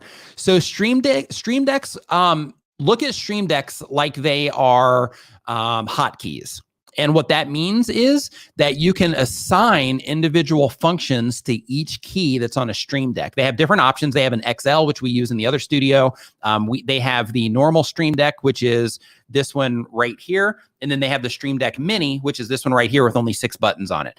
And what you can do is you can assign each of those buttons to a folder or to a specific trigger. So if you assign it to a folder, you click into the folder and then you can build in as many triggers in there as you want. Or you can just have it as a trigger. So then when you press the button, if you look in the background here, when you press the button, then you'll see that it triggers something to happen. So you can do this to like switch scenes. If you are in the Facebook group for StreamYard, the StreamYard community, if you're not in there, you need to be if you're a StreamYard user, because they're also sharing in there how you can switch scenes and things like that in StreamYard, just using a Stream Deck as well, instead of, manually having to, switch the setups and, that sort of thing. So let's say, for example, if you went into a screen share, you can move things around using the Stream Deck compared to, just grabbing it and moving it around as an example. But you can use this for a bunch of different things. You can even use this in other software. So you can use it for live streaming. You can use it in Photoshop, video editing, all kinds of stuff. But you can set up all kinds of really cool things with Stream Decks. Let's see here. Is it okay to network on other people's live or video? This is a great question, and I'm so glad that you asked this question, Wanda. So when you are networking on other people's live streams, what you don't want to do is you don't want to go into a community who makes content like yours and try to take their viewers or try to like tap into their audience, so to speak, because a lot of people look at that as just kind of like a not above board way to get attention to yourself. So a better approach in that situation is to actually reach out to some of the channels that you're interacting with and see if they're open for collaborations or anything like that to try to, connect that way.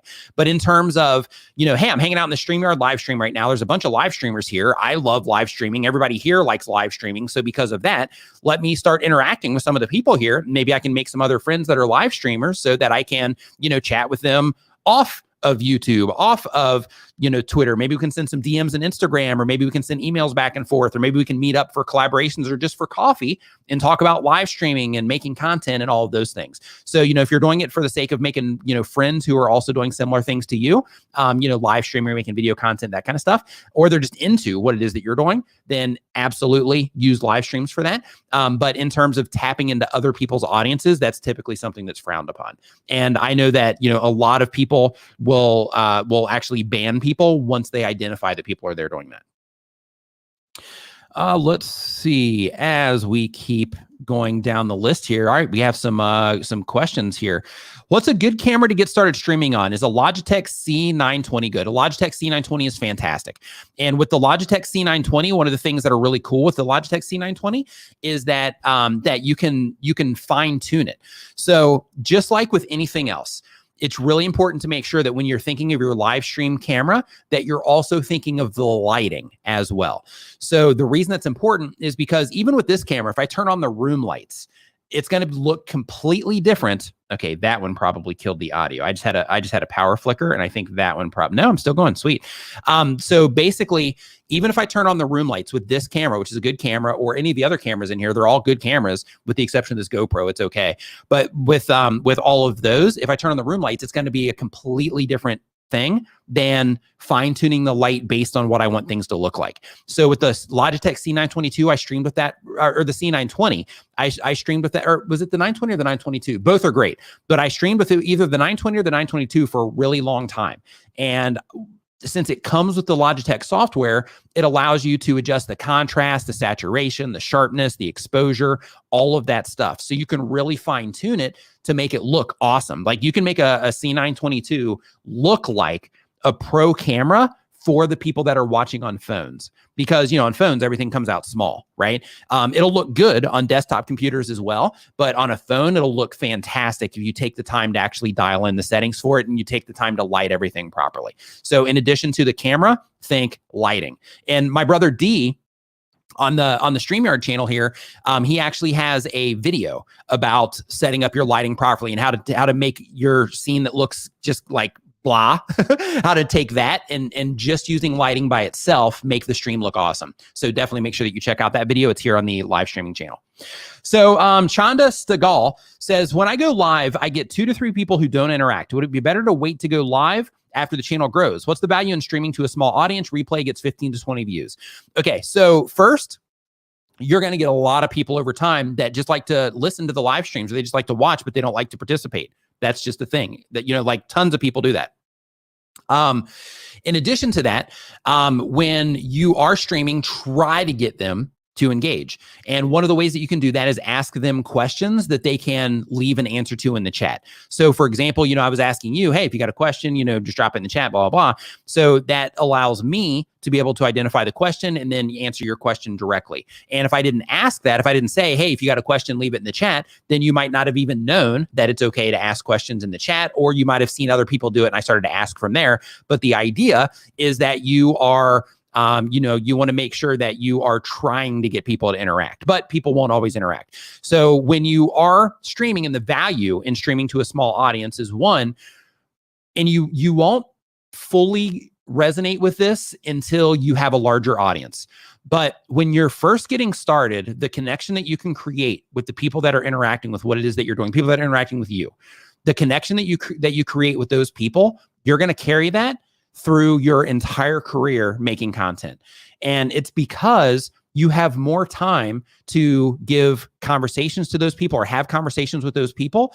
And you literally can identify everybody that's in your chat. Like the people that are talking to you, those people are into what it is that you're doing and they're getting value from what it is that you're doing. So you want to make sure that even if it's 2 or 3 people, that you are giving, those people, some conversation, because those are going to be the core people in your audience. Those are going to be the people that are already into what it is that you're doing and you don't even have a following yet. So once you have a following, a lot of those people are still going to be there, but it's going to be harder and harder as you start having a lot more people interact with your streams to be able to just point somebody out in chat and be like, oh, I know them. I've been having a lot of interaction with them.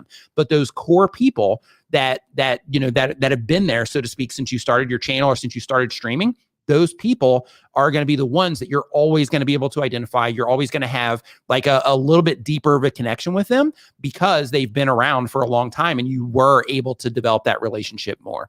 So, for example, here in this chat, like Costume CEO Heidi, right? Like her, it doesn't matter, where I see her show up. If she were to hit me up on Twitter and she's like, hey, Nick, could you look at my channel, or I'm doing this, could you give me some feedback?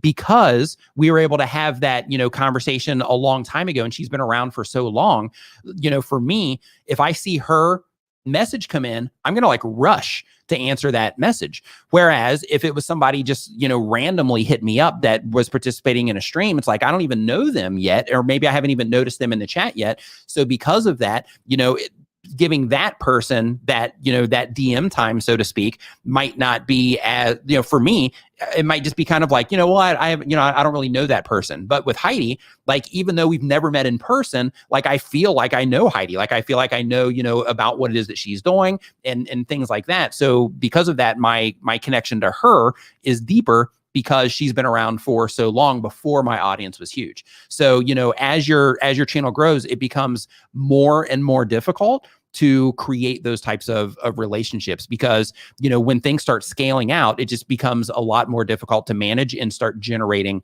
those new relationships. What's a good camera to start streaming on? Yeah, we got that one. Oh, in terms of the replay getting 15 to 20 views. So another thing to think about as well when it comes to YouTube or just social media in general is 10 to 15 views is 10 to 15 or 15 to 20 views actually is 15 to 20 human beings that are interacting with your content. So it's going to take you 15 to 20 views on the replay to get to 100 views on the replay. And it's going to take you 100 views on the replay consistently to get to 200 views on the replay consistently. So because of that, the value is that you're slowly building up that audience. You're slowly creating that content for the people that are interacting while your audience is small. And while you are streaming and going through the process, you are, one, going to get better at streaming, but two, you're also going to be getting better at making your live streams better for the replay for those 15 to 20 viewers, which will turn into 100, which will turn into 200 and so on.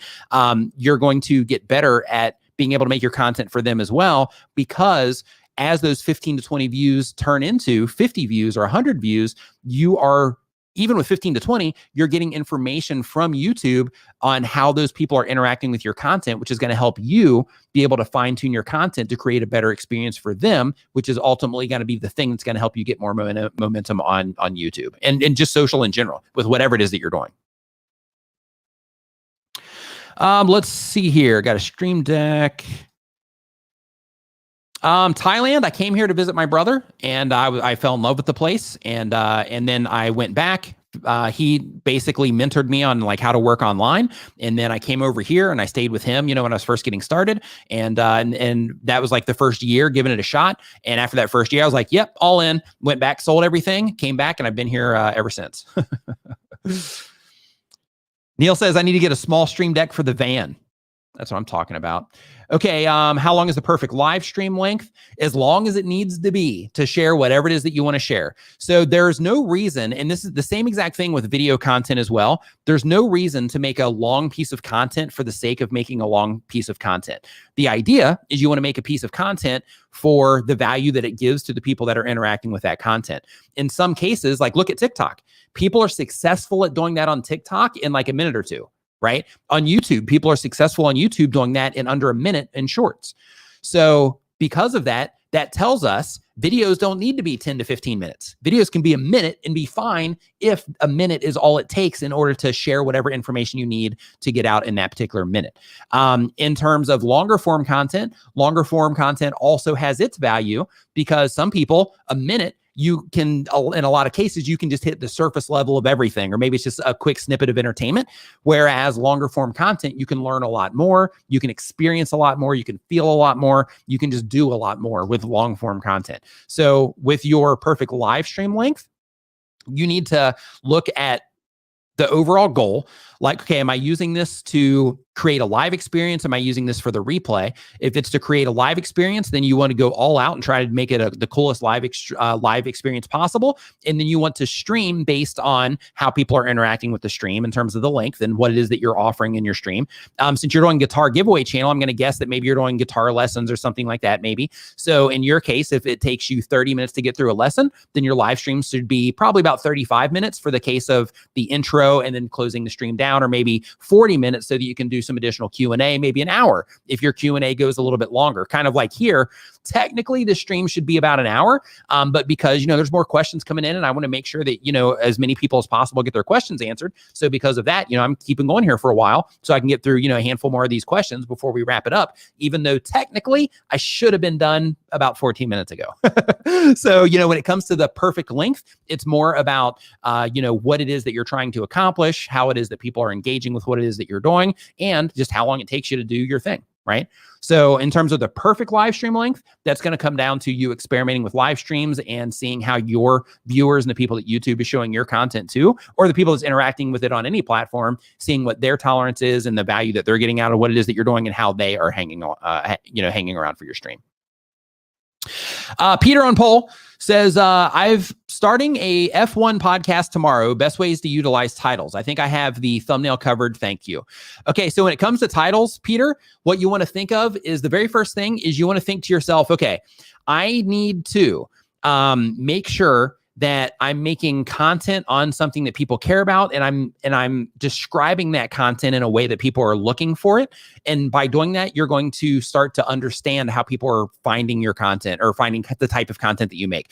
So when it comes to YouTube, the really easy way to do this is if you're making an F1 podcast, and I'm not sure what F1 is, but if you're making an F1 podcast, then anything related to F1, go to YouTube, search, and you want to start typing in F1 or anything related to F1 that you're going to be making your live stream or your podcast about.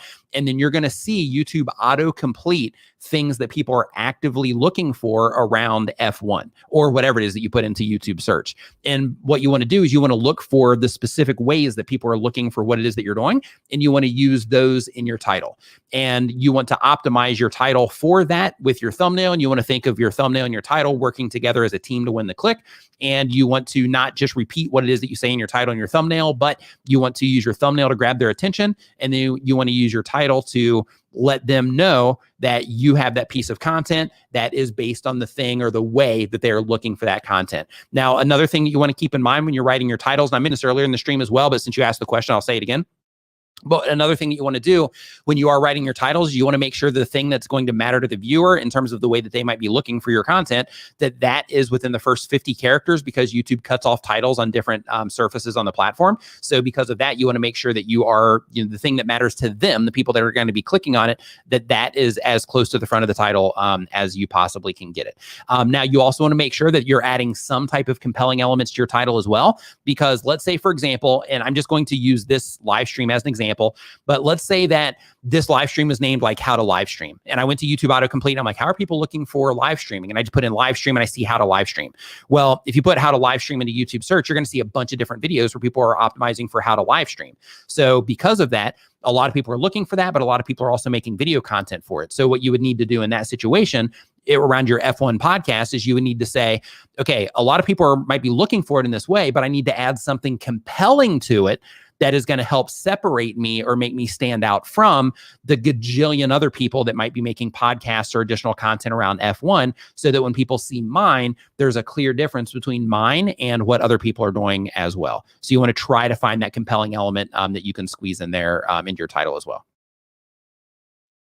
I could do an entire live stream on titles, but in terms of answering your question, that's just kind of like a cliff notes. but that's definitely something that you want to do. But you want to also define in your title. You also want to define exactly why you think that the thing that you are putting in your title is important to the viewer and why they should click on it. And when you write your title and you put your thumbnail together and you have the topic of your video, think to yourself, how do all of these things work together to add value to somebody? And how do these things work together to make it clear that somebody is going to get value from this if it shows up on their homepage? Like, how do these three things, my topic, my title, my thumbnail, how do these three things matter to somebody that might want to click on this if it shows up on their homepage? And how can I fine tune this to make it matter as much as possible to that person that might be interested in this content? Let's see here. Sawadi Cop. Let's see here. Perfect live stream length. We've got that. So I'm going to grab a few more questions here. We got the podcast. So Coffee Talk in Tech says, I was testing a live stream last night and subscribers came on and interacted. Stream lasted an hour. Yeah, that's what got me hooked on live streaming too. So when I did my very first live stream on my YouTube channel, it was a thumbnail tutorial and I had like 2 people come through there, and I was like, oh, hey, people are here. Like, it was a big deal when I just had those 2 people come through, and I still tried to stay focused on the thumbnail tutorial, but I got a little bit giddy, so to speak. I was like, I got excited. Like, people came in. This is great. And then I didn't live stream for another, I think it was like 6 or 9 months. And then YouTube rolled out the mobile live streaming directly through the YouTube app. And a friend of mine, Brian G. Johnson, he hit me up on Facebook and he's like, hey, they rolled this out on the YouTube app. Since you have the subscriber requirement, do you have it? And I was like, oh my gosh, I have it. So I'm going to go live and I'm just going to test it out so I can make a video about it later. So I went live, and that was the first live stream where I had a lot of people come into that live stream. And I ended up streaming for, I think it was about 3 hours on that particular live stream. I just streamed until the battery was almost dead. Or it might have even died. I can't remember. But basically that got me hooked. And then from that point forward, I've been streaming at least every Saturday, but I've been streaming like a lot since that particular thing. That's the one that got me hooked, right? So yeah, I definitely hear you there. So again, if you have a question, just put a Q in front of the question, just so I know that it's for me. So JSM Instant Coaching says, if a live stream does not work, should you remove it so that it doesn't hurt your view time? It's not going to hurt your view time. So basically on YouTube, each piece of content is its own piece of content. So if you have a live stream and you don't have a lot of people coming into that live stream, it's fine. But if you make sure that and watch this, like after the stream is finished, go and watch it from the beginning, because I talk a lot about this and making streams for replays and stuff like that. But if it doesn't do great during the actual live stream itself, then what you want to do is you want to go through and you want to cut off anything in the front that's going to distract somebody, like any countdown timers, anything like that you have at the front. You want to cut that stuff off in the YouTube editor so that when somebody does come in on the replay, it actually starts when the stream is started, when you're, having actual conversation, when you're sharing actual content, not just, giving shout outs and stuff like that. But when you're sharing actual content in your stream, that's when you want to actually have the stream start for the replay itself. So you don't have to take it down. It's not going to like impact the channel itself per se. But one thing that you might notice is that your live streams will get suggested for a period of time. And during that time that they get suggested, sometimes that can impact some of the other content on the channel. But as soon as the suggestions drop on that live stream, then the other content that it might have been getting suggested as a priority over, that content will, start getting suggested just like it was before. Let's see here. Do you recommend having multiple YouTube channels if you can handle it, or just concentrate on one and really grow one?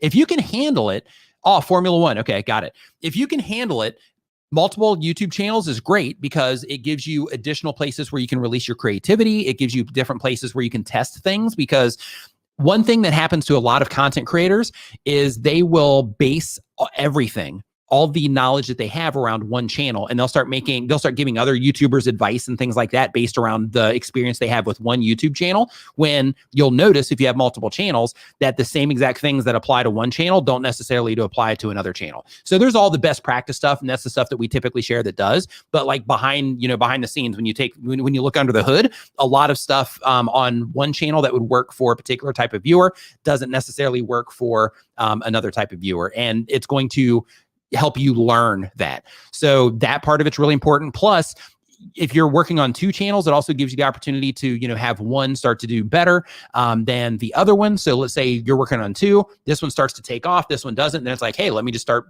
focusing on this one then. Not a big deal. But the downside is, if you are doing two different channels, then that means you have more communities that you need to hang out in if they're around different topics, so that you can have a deeper understanding of the people that you're trying to reach. It means that you have less uploads going to each channel, because the amount of time that you spend making content for one is taking away the time to make content for other, and things like that. So me, if I was starting from scratch, I had no social media following, one of the things that I would do is I would start one channel and I would get that channel rolling. Once I got that channel rolling, then I would consider starting additional channels.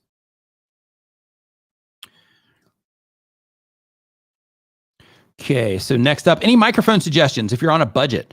Absolutely. So when it comes to a budget, one of the microphones that a lot of people get, especially if you're live streaming, is a Blue Yeti. You can get those for around $100, maybe $120. And it's a microphone. It's a USB microphone, so you don't need like an audio interface, anything like that. It'll plug directly into your computer. If you are on a phone and you're streaming from a phone and you want to get better audio there, then you can pick up a Boya BYM1. It's a lavalier mic. And you can plug that in. It basically connects like right here to your shirt or whatever, and it gets the microphone close to your mouth, and that'll improve your audio as well. It's like $20. Are hashtags important on StreamYard Live? Hashtags, if you're just getting started, hashtags can bring attention to you, because there's results pages for hashtags. So, for example, if you have a hashtag that is, hashtag Wanda Whitley, then that hashtag isn't going to bring you much value, because there's not going to be a lot of other YouTube channels that have a hashtag Wanda Whitley. And because of that, there's not going to be a ton of people clicking on that, so that you might show up on that page. However, if you made content about, let's just say you made content about coffee, I think I need more StreamYard logos in this live stream, right? So I had to introduce this one. I got a pillow over there too. Don't make me go get the pillow. I will go get the pillow just so we can have another logo in here. But like, let's say that you're making videos about coffee. Well, in that case, having hashtag coffee or hashtag coffee time or something like that might bring attention to you, because other content creators would be using that hashtag, and then people will be clicking on that, and then they'll see that results page. And then if your video is there and your video is compelling enough in terms of your topic, title, and thumbnail, if your video is compelling enough, then you can actually pull some viewers from that. So because of that, using hashtags can be advantageous if you're just getting started. And if you already have a following, then using like Wanda Whitley, just like I use Niminati from time to time, that can be something that when people are searching around for that, or other people end up using it, that it still ultimately ends up, bringing more awareness to you as well. So Ancient Ware says, what's the best codec, video bitrate, and other additional settings to export a video that YouTube won't destroy its video quality? Great question. So if you Google for best YouTube settings, there's going to be a Google Help page that is going to share settings with you that are going to be very specific to what it is that you're uploading. So they give you settings based on if you're uploading like 1080p. They give you settings if you're uploading in 4K, but they break it down for you based on exactly what it is that you're uploading. So if you just hit Google and you look for best YouTube export settings, I think is the right way to look for it, then it should be within, like the first handful of results, but it's a Google Help page. Don't waste your time going to like blogs and things like that. Always go to the source. Go to the Google Help pages, and you're going to see that article there, and they're going to give you a very specific breakdown for live stream settings and for video settings as well. Bernadine Bowen, this monitor is a Samsung Odyssey G9 is the monitor that I'm using. It's one continuous monitor going across. Downside of this monitor, the plus side of this monitor is that I can put all this stuff on the screen that you can see here to help me, run the live streams and stuff. And it's great for productivity when I'm working. However, the downside is that in order to have this thing mounted on an arm, you have to get the arm from one company that's strong enough to do it, because the center of gravity is weird because of the curve. But there's one company that makes a monitor that's strong enough to actually hold this thing up. And even with the arm that they sell for this monitor, there's an additional thing that you have to buy for the actual rotation as well for the monitor. So it ends up being really expensive for the monitor arm. And if you're importing it to some place like I need to, then the whole thing for that monitor arm gets really out of control. So American English with this guy says, how do you feel about a members only chat time? Maybe 10 minutes during a public live stream. Thanks in advance. I think that's fine. But one thing, it kind of depends on how you do your stuff. Like for me, because the information that I share, like I'm just trying to help people, understand like what to do when it comes to YouTube. And I'm trying to help them, understand how to get started and the things that are important and the things they need to focus on and all that. So for me personally, I don't want to cut people off, and I don't want to cut off their ability to ask questions because, it's important for them to just know, what to do. So a few things that I do in my live streams that you just might want to consider is I do have an approach that I take that helps me keep questions organized.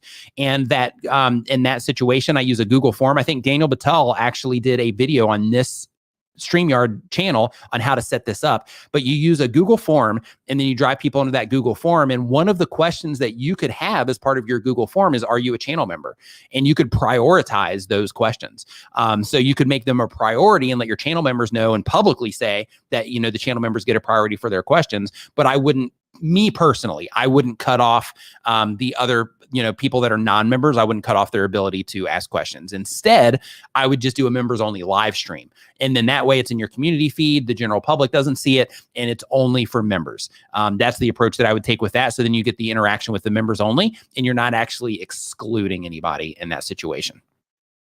That's what I would do. Let's see here as we keep looking down this list for a question. Hey, we got another Thai person in here. This is great. What's going on? Hope that you guys are all doing fantastic. So I can't read Thai, unfortunately, but I pu pasat Thai dai neat noi. Let's see here. So Locust Street College says, what's the conversion rate from Insta to YouTube? No idea. Should I spend time gaining followers on Insta or just focus on YouTube? I prefer YouTube. So here's my stance on all the different social media platforms. I love YouTube. Therefore, I'm most active on YouTube. I also enjoy Twitter. So therefore, I'm on Twitter almost every day. Facebook, not a huge fan. So therefore, I go on Facebook and I check in on Facebook.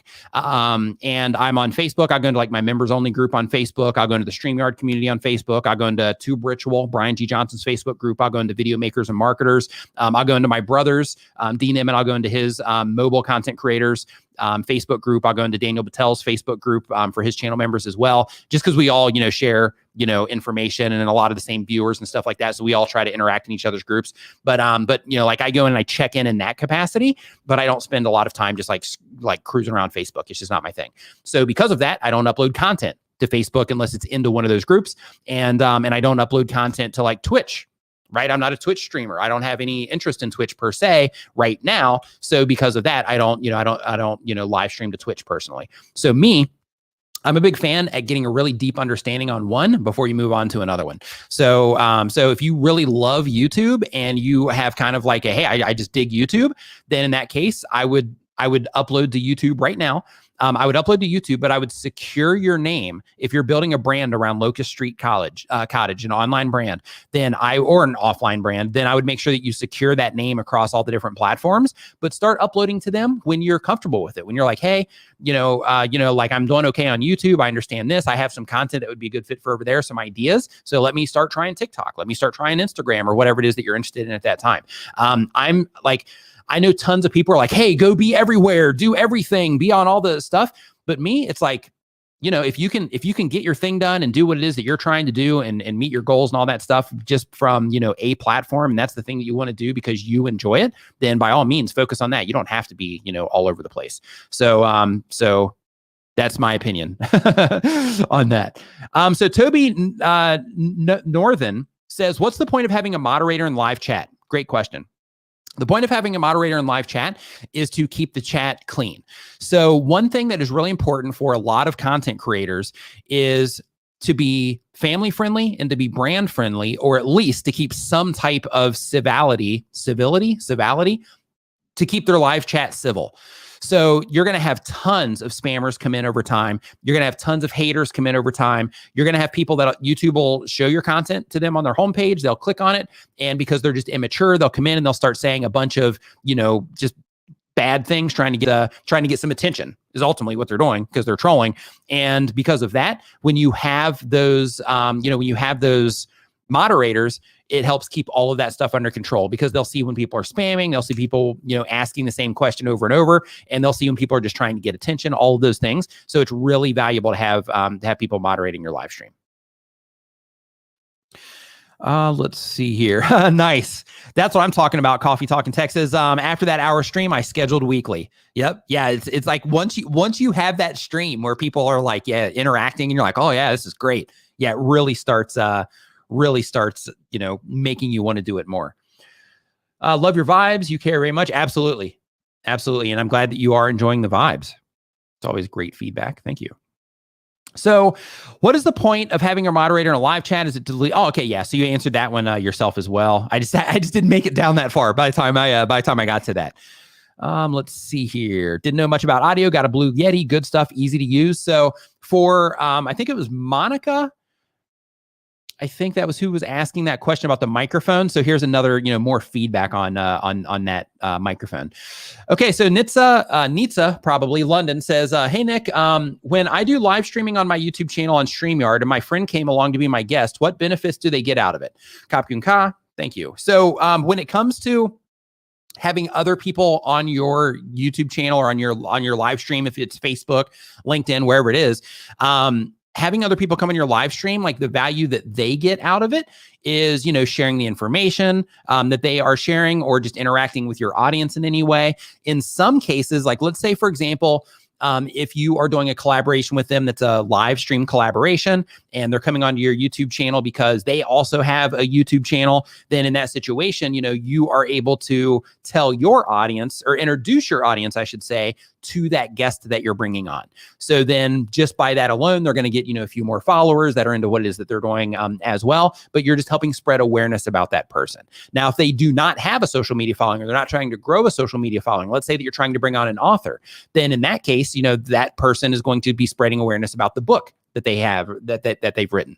If there's somebody that does, something else and they're sharing information about that, then, it's going to bring attention to, whatever it is that they happen to care about. If they're not trying to bring attention to anything, they're not trying to get a following or anything like that, then just hanging out and talking with you and just being a part of your stream, just, that interaction with you and having a good time with you could be all that person, needs or wants from your live stream. Let's see here. Question. Okay, so we got that one. I don't know much about audio. We got that one taken care of. We got the hashtag get the pillow. Maybe I should scroll down because it's like hey, Michael Daniels, what's up, dude? Hope you're doing awesome. Says, I noticed on YouTube that if I look at a live stream, it says 46 views, but when I check the analytics, I see the video has 8 views, which is real. It's been a week.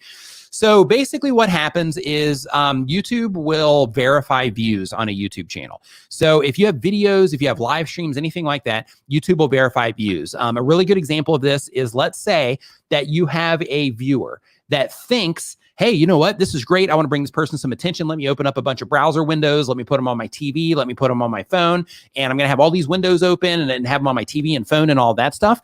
So that, so that I can, so it looks like they have more viewers. Maybe people will be more involved. And they think that they're helping you out. But in reality, YouTube detects that it's all coming from the same IP address, for example, or the same account. And because of that, they will only have one valid view from that person, even though they had 20 things open trying to bring more attention to you. It can also be things like if it's a spam account and that person is known, like has been reported as a spammer, then their view will be taken off as well. So they do a bunch of different things to verify the actual views themselves, and then they'll take off anything that they don't deem by their criteria, that they don't deem for whatever reason as being an actual verified view. Let's see here. Never tried StreamYard yet? You should. If you're a live streamer, you should definitely try StreamYard. And here's why. It's easy in terms of it's easy to use. Like, as long as you just have a webcam connected to your computer or your phone, using your phone camera, basically you just log into their studio and then you set up the stream, and then it's going to automatically set it up for you on like YouTube or Facebook or wherever it is that you stream. You can multicast, which means that you can stream to multiple platforms at once. You can also add chats to the screen like I have with your chat right now. You can bring in guests in a very easy way. Just within like a couple of clicks, you can send them a link to join your stream as well. You can share video content. You can share your screen.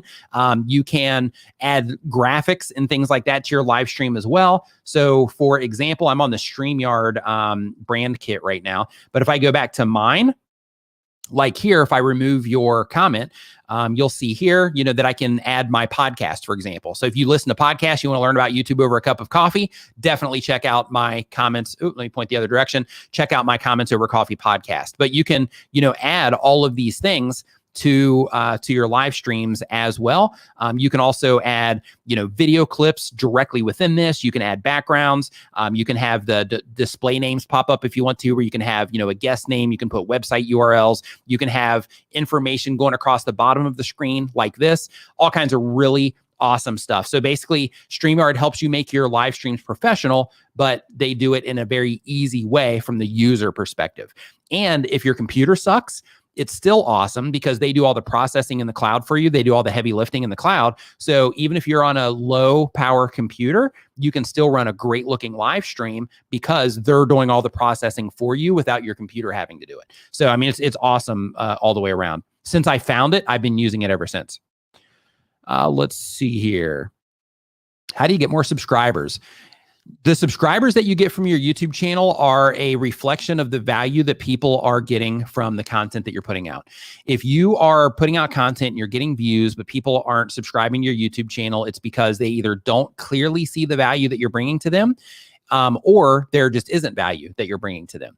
So by not seeing the value that you're bringing to them, what I mean is you're not making it clear that you upload content like that on a regular basis, or maybe you don't have a channel that is like a niche channel. So like if you're just uploading a bunch of random pieces of content, then there's no real value there for somebody that's just being introduced to your content. Like, let's say they go to your video page or your actual watch page, they're watching the video. That's where most of your subscribers are going to come from. But if they go to your channel page, then in that case, you just have a bunch of random stuff there. Then it's like, oh, okay, he's got a bunch of stuff. I was actually wanting to come here for all the baseball content. But since they don't have a bunch of baseball content, I'm not going to subscribe to this channel, right? So it really comes down to the value that you're bringing to people and your ability to get views, because you're going to need views in order to convert people into subscribers. But it's the value that people are getting from you is what's going to generate, those subscribes. Is StreamYard good for a gaming live stream? Yes. So with StreamYard, one thing that you can do, and this is going to be like a really rough version of this, but I'm going to do this just so you can see. Let's see what I can share here. Let me do an application window. I'm just going to share the ATEM Mini screen here just so I can just show you this example. I'm going to pull this out here. So like if you're gaming, you can see here that, that you would have, like a face cam over here on the side. And then this could be the actual, game that the ATEM mini software panel could be the actual game that you're playing itself. And one thing that's cool is you can also just kind of move things around if you want to, while you're playing the game.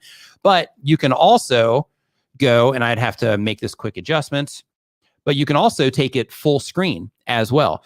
So in this situation, your entire game would be, what's going on over here. And then you wouldn't even be on cam if you didn't want to.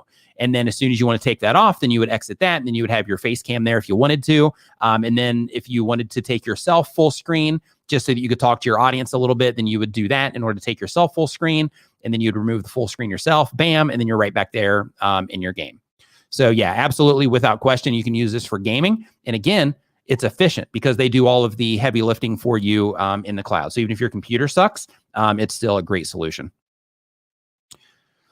Consult Coletti says, love StreamYard. Me too. Yeah, let's get some hashtag love StreamYards in here. Love that. Let's see here. Is the new returning viewer analytics important, and what should I do to help it? Yeah, it is important because one of the things that YouTube is starting to lean on now, and you actually see this in their messaging as well, is they are wanting you to be able to bring regular viewers back to your YouTube channel. So like one of the things that you'll see is like, let's say that you publish a video and it's not performing well, you might get a little note or a little card that they're giving you that will say something along the lines of, this video isn't performing as well because your regular viewers aren't clicking on it as much. Right? So what they're saying right there is this piece of content isn't a good fit for your core audience. So what you want to do is you want to use that metric to be able to, over time, start making content that starts bringing back more of your regular viewers while still getting in front of more new viewers, because new viewers is what actually helps the channel grow and expand. But you want to also make sure that you're serving the regular viewers as much as possible as well. So by paying attention to that, it's going to let you know with your content choices and the content that you're putting out, the things that are really resonating with your core audience compared to the things that are not over whatever time range you select. But you definitely want people coming back. Yeah, how to get more subs? Don't blame YouTube, blame your content. Absolutely. Yeah, so the algorithm, a friend of mine here in Bangkok, actually, I'm up in Chiang Mai, but a friend in Bangkok, he's got, 5 million subscriber YouTube channel. He's got several million subscriber YouTube channels, several 100,000 subscriber YouTube channels. And one of the ways that he talks about the algorithm, and I love, is he says that the algorithms of YouTube are a mirror. Basically, they reflect how people are responding to what it is that you're doing. And if people aren't responding to what it is that they're doing, the reflection that you get is low results on what it is that you're putting out. And if people do respond at a high rate to what it is that you're doing, then it reflects back, all of the positive metrics and views and subscribers and all that stuff that you want from your YouTube content. Let's see here. Hey, what's up, Musa? Helper Medic says, started some live stream gaming on Twitch, and this is really helpful for adding YouTube to streaming. Absolutely. Yeah, another thing too is since you can multicast, Facebook has gaming, Twitch has gaming, and YouTube has gaming. So technically you could go to all three. But some things that I want you to keep in mind, I know that Twitch specifically, if you're a Twitch affiliate, as part of your deal there on Twitch, they don't want you multicasting. So if you are going to be streaming over to Twitch, just keep in mind that you need to make sure that you're only streaming to Twitch. That you're only streaming to Twitch if you are if you're a Twitch affiliate or a Twitch partner. Let's see here. Okay, is the laptop PC specs important in relation to the type of mic in live streaming? Other peripherals, is a custom PC versus a laptop better? So this entire setup that I'm running right now, I could do this, and I've actually done it on my laptop. I have a Dell XPS laptop. I also have a MacBook Pro, the 2021, and on both of those can handle this particular setup fine.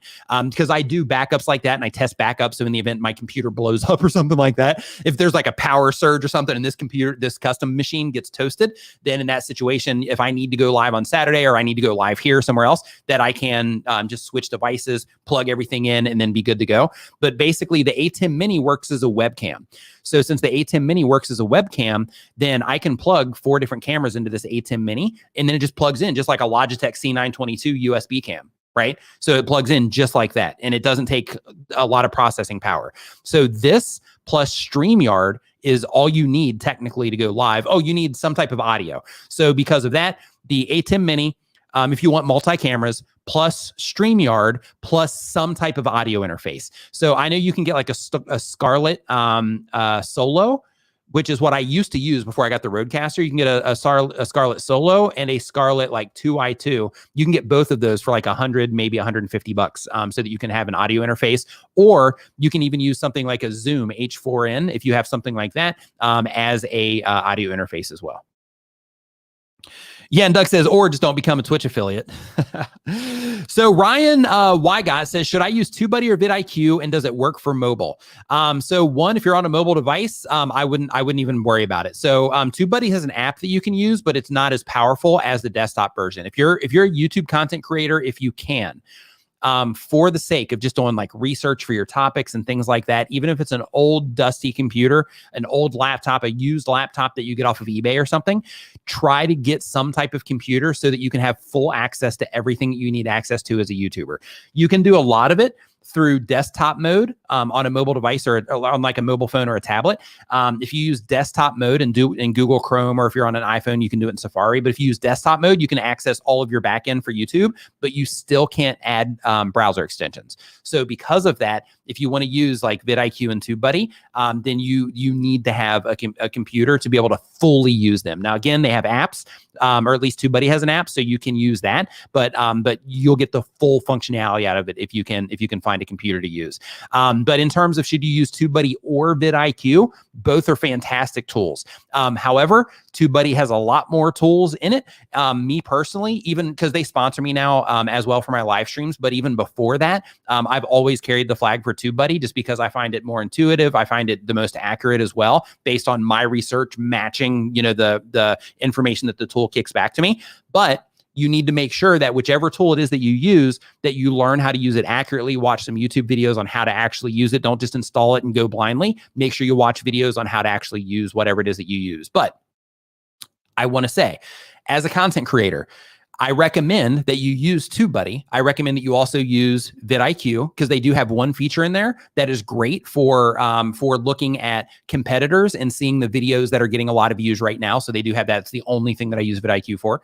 But basically they have that. And then you also have Morning Fame as another tool that a lot of content creators use to help them optimize their videos for search. There's other tools as well, like Keyword Explorer, or I'm sorry, that's the TubeBuddy tool. Keywords Everywhere. That's another browser extension to where if you're on Google or on YouTube, it gives you just a quick glance of, the search volume for things, the CPMs for things. So if you're making a video on a particular subject, you can look and see loosely what the CPM is, so you can get an idea on which videos that you're going to be making that are going to be more profitable for you in terms of AdSense as well. So you're a content creator, just like when you're building a house, you don't just build a house with one tool. Same thing with YouTube. You can do it with none of the tools, but it's the hard way. Like if you want to make everything easier on yourself and be able to, do things quickly, then, using the tools is something you should do, and you should use all of them. If you're going to pay for one, then pay for TubeBuddy, use the free version of vidIQ so you can use that tool that I was talking about. And with Morning Fame, you got to pay for that one as well if you're going to use that one. But that one's good because it teaches you how to optimize your content. So I would look into all of those. Let's see here. So any advice on how to test cloud alerts in OBS without going live? Make it unlisted. Just go unlisted. If you do it unlisted, then it's fine. Or create another YouTube channel and just live stream on that one. Use that as your tester so that you can test those sorts of things. But if you make it unlisted and you stream unlisted, then you can pull it up in another window and you can actually test everything, make sure everything's working like it should. Toby says, is lighting just as or more important in live streaming versus recording content? Yeah. If you want your live stream to look a certain way, then yeah, absolutely. Lighting is super important. So for example, in this setup right here, right now, the only thing that's lighting me is I have this huge, you can probably see it. Yeah. This softbox right here, right? It's this big circular softbox. And I have one light here that's lighting me, but I also have, you can't see it from here, but I've got another light. Let's see, you might be able to see it from the GoPro. Yeah. So you see a little bit of the glow from the light that's shooting blue back onto that wall. And then behind that light, if I turn it on, there's another light back there. It's a LED panel that will also light up this side of my face. Right now, I just do that using StreamYard. So if you look at my screen right here, I have StreamYard right over here, right? And this is a dark panel. This is dark for the chat because I always use YouTube in dark mode. The live stream stats, if you look over here, are also in dark mode. But I use StreamYard right here in this spot because it's white. And it's light. So since it's light, then that helps put some of that color on my face. If I cover that up, then you can probably see here when I cover that up how this side of my face gets pretty dark. So because of that, when I close this window, then StreamYard takes it up, bam, then that acts as my fill, right? So and it's not a stupid question at all, but thinking your lighting through is going to help you design a look for what it is that you're doing. And it's going to help you be able to fine tune everything and make it look awesome if you consider the lighting that you're using or the lighting techniques that you're using with the actual cameras that you're using. Okay. What's up? Hope that you're doing fantastic. Alameen Ahmed. What's up, Vianney's Beauty? Hope that you're doing great. Okay, let's see here. Live stream, it's not Saturday. Nope, it's not, but I'm here on the StreamYard channel. I was supposed to stop like 50 minutes ago, so I'm going to go ahead and wrap this thing up here in a second. But I just wanted to, keep answering some questions so I can make sure to get, some of your questions answered here because they were a handful that came through. How soon should I put a notification out for a live stream? So when you are putting your live streams together, if you are like really wanting to plan things out and you're wanting to make like an event out of your live streams, then, some people will post like a week ahead of time, letting people know that they're going live. And that gives people time to hit that remind button and things like that. In my case, because I can send people here directly from my YouTube channel that has, a bunch of followers on it. And I can send people here directly from Twitter that has a bunch of followers on it. For me, for my live streams and live streams that I do elsewhere, I'll just do it like a few hours ahead. And I do that so that gives me time to promote so that I can, make sure that, enough people know about the stream. But I'll typically do like an hour, maybe 2 hours, sometimes 3 if I'm feeling really ambitious. Sometimes I'll do 3 hours just so that I can, make sure that I give people time to know about the stream. Lawrence Mayer says, since you're using a Rodecaster and an ATEM Mini, are you running audio directly through computer or the ATEM Mini to computer? So my audio is coming through the Rodecaster Pro. The Rodecaster Pro is assigned as the audio source inside of StreamYard, and the ATEM is assigned as the video source in StreamYard. So that's how it's set up. I'm not running the audio through the ATEM Mini. Now, when I record through the ATEM Mini, then I will use the, I have the headphone, or not the headphone out, but I have the Bluetooth thing here. Or no, it is a headphone out. Anyway, one of the line outs here, I have it as a line out instead of a headphone. And that allows me to be able to have that line out and plug it directly into the ATEM for when I'm recording into the ATEM and I'm trying to get, all the cameras and all that stuff in one swing through the ATEM. TMAD TV says, StreamYard almost exactly the same as Restream.io. I tried setting up StreamYard within OBS Studio, but haven't been successful. I'm able to set it up with Restream. So if you are trying to set it up in OBS, all you have to do is use the virtual cam in OBS, and you should be able to bring that right into StreamYard without any issues whatsoever. They're not exactly the same, but you can absolutely use OBS Studio with StreamYard without question. How are you using multiple cams on StreamYard? Says Ash. So here for the multiple cams, I'm using the ATEM Mini right here. There we go. So this little box right here allows me to use multiple cams. And then I have a macro running here through the ATEM software that is a pre-planned rotation of the camera switching. And it allows you to basically say that this camera's on for this amount of time, or basically this camera's on, pause it for this amount of time, and then switch to this camera, pause for this amount of time, switch to this camera. And then I basically did a bunch of those. And then I just set it to run, and then it auto switches while I'm live streaming. So it just makes it easy and all of that. And then if I need to bring attention to something, then I can just hit the button and then it'll focus on whatever I want. But then this thing will take over and it'll still switch out. So sometimes I'll have to, hit it again in order to make sure that it's all in there as it should be. What is the RGB tablet on your workspace to your right? Is that related to your streaming console? So if you are talking about this right here, this is part of the Rodecaster Pro. Let me take the comment down just so you can see it.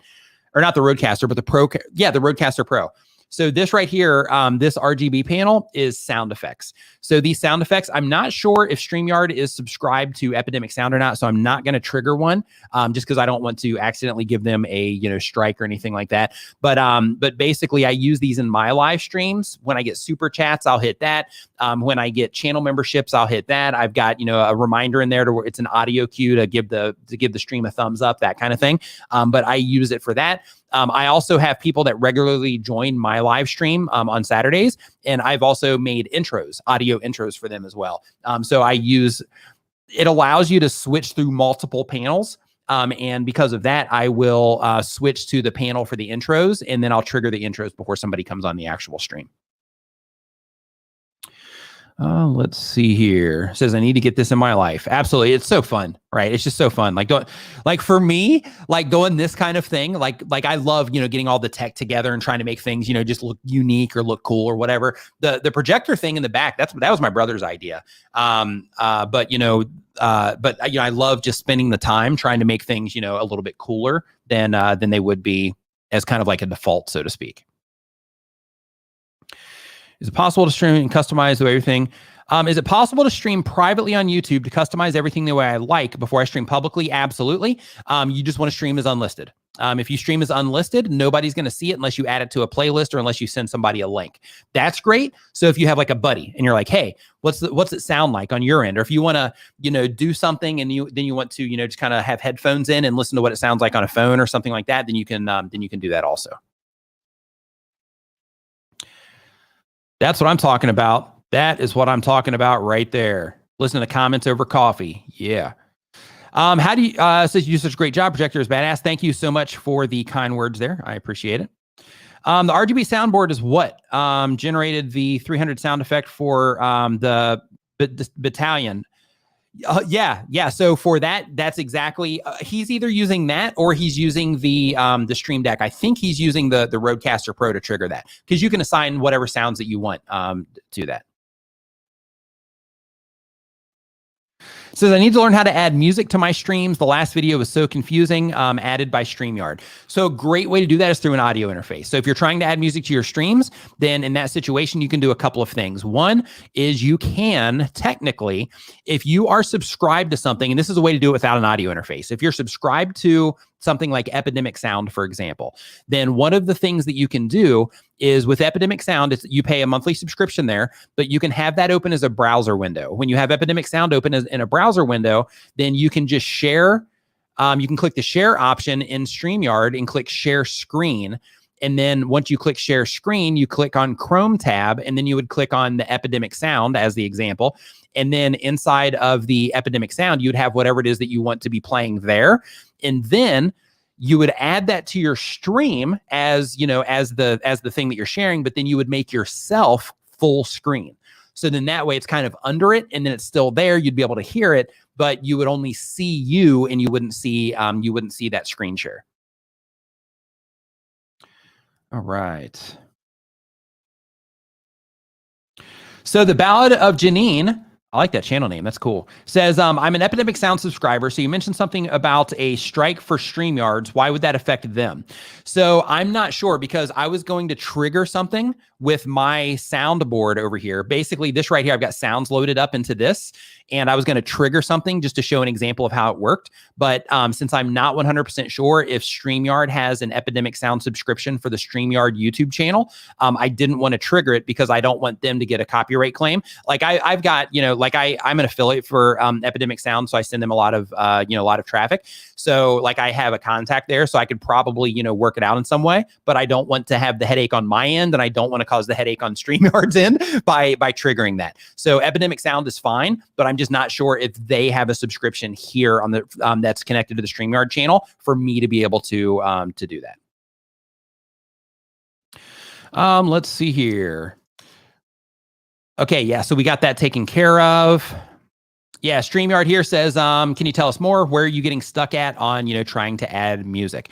Maybe I could make a video here for the StreamYard channel about, how to do that using Epidemic Sound. If StreamYard has a Epidemic Sound account, I can show how to actually do that using Epidemic Sound to add it to your live stream. But it's really easy. So if I had confirmation, I could show you right now in real time. If I had confirmation that they had an account, I just don't want to, get them in, like a copyright claim or anything. Okay. All right. So with all of that said, we've hit the 2-hour mark. So I'm an hour over time from what I should have streamed here, but I just wanted to make sure that I got through, I just wanted to make sure that I got through your questions and, that I, could add as much value as possible here. So thank you to the Streamyard team for letting me, hop on here for a little bit and share some information. And thank you for hanging out. I hope that you got some value from, the things that we talked about today in the stream.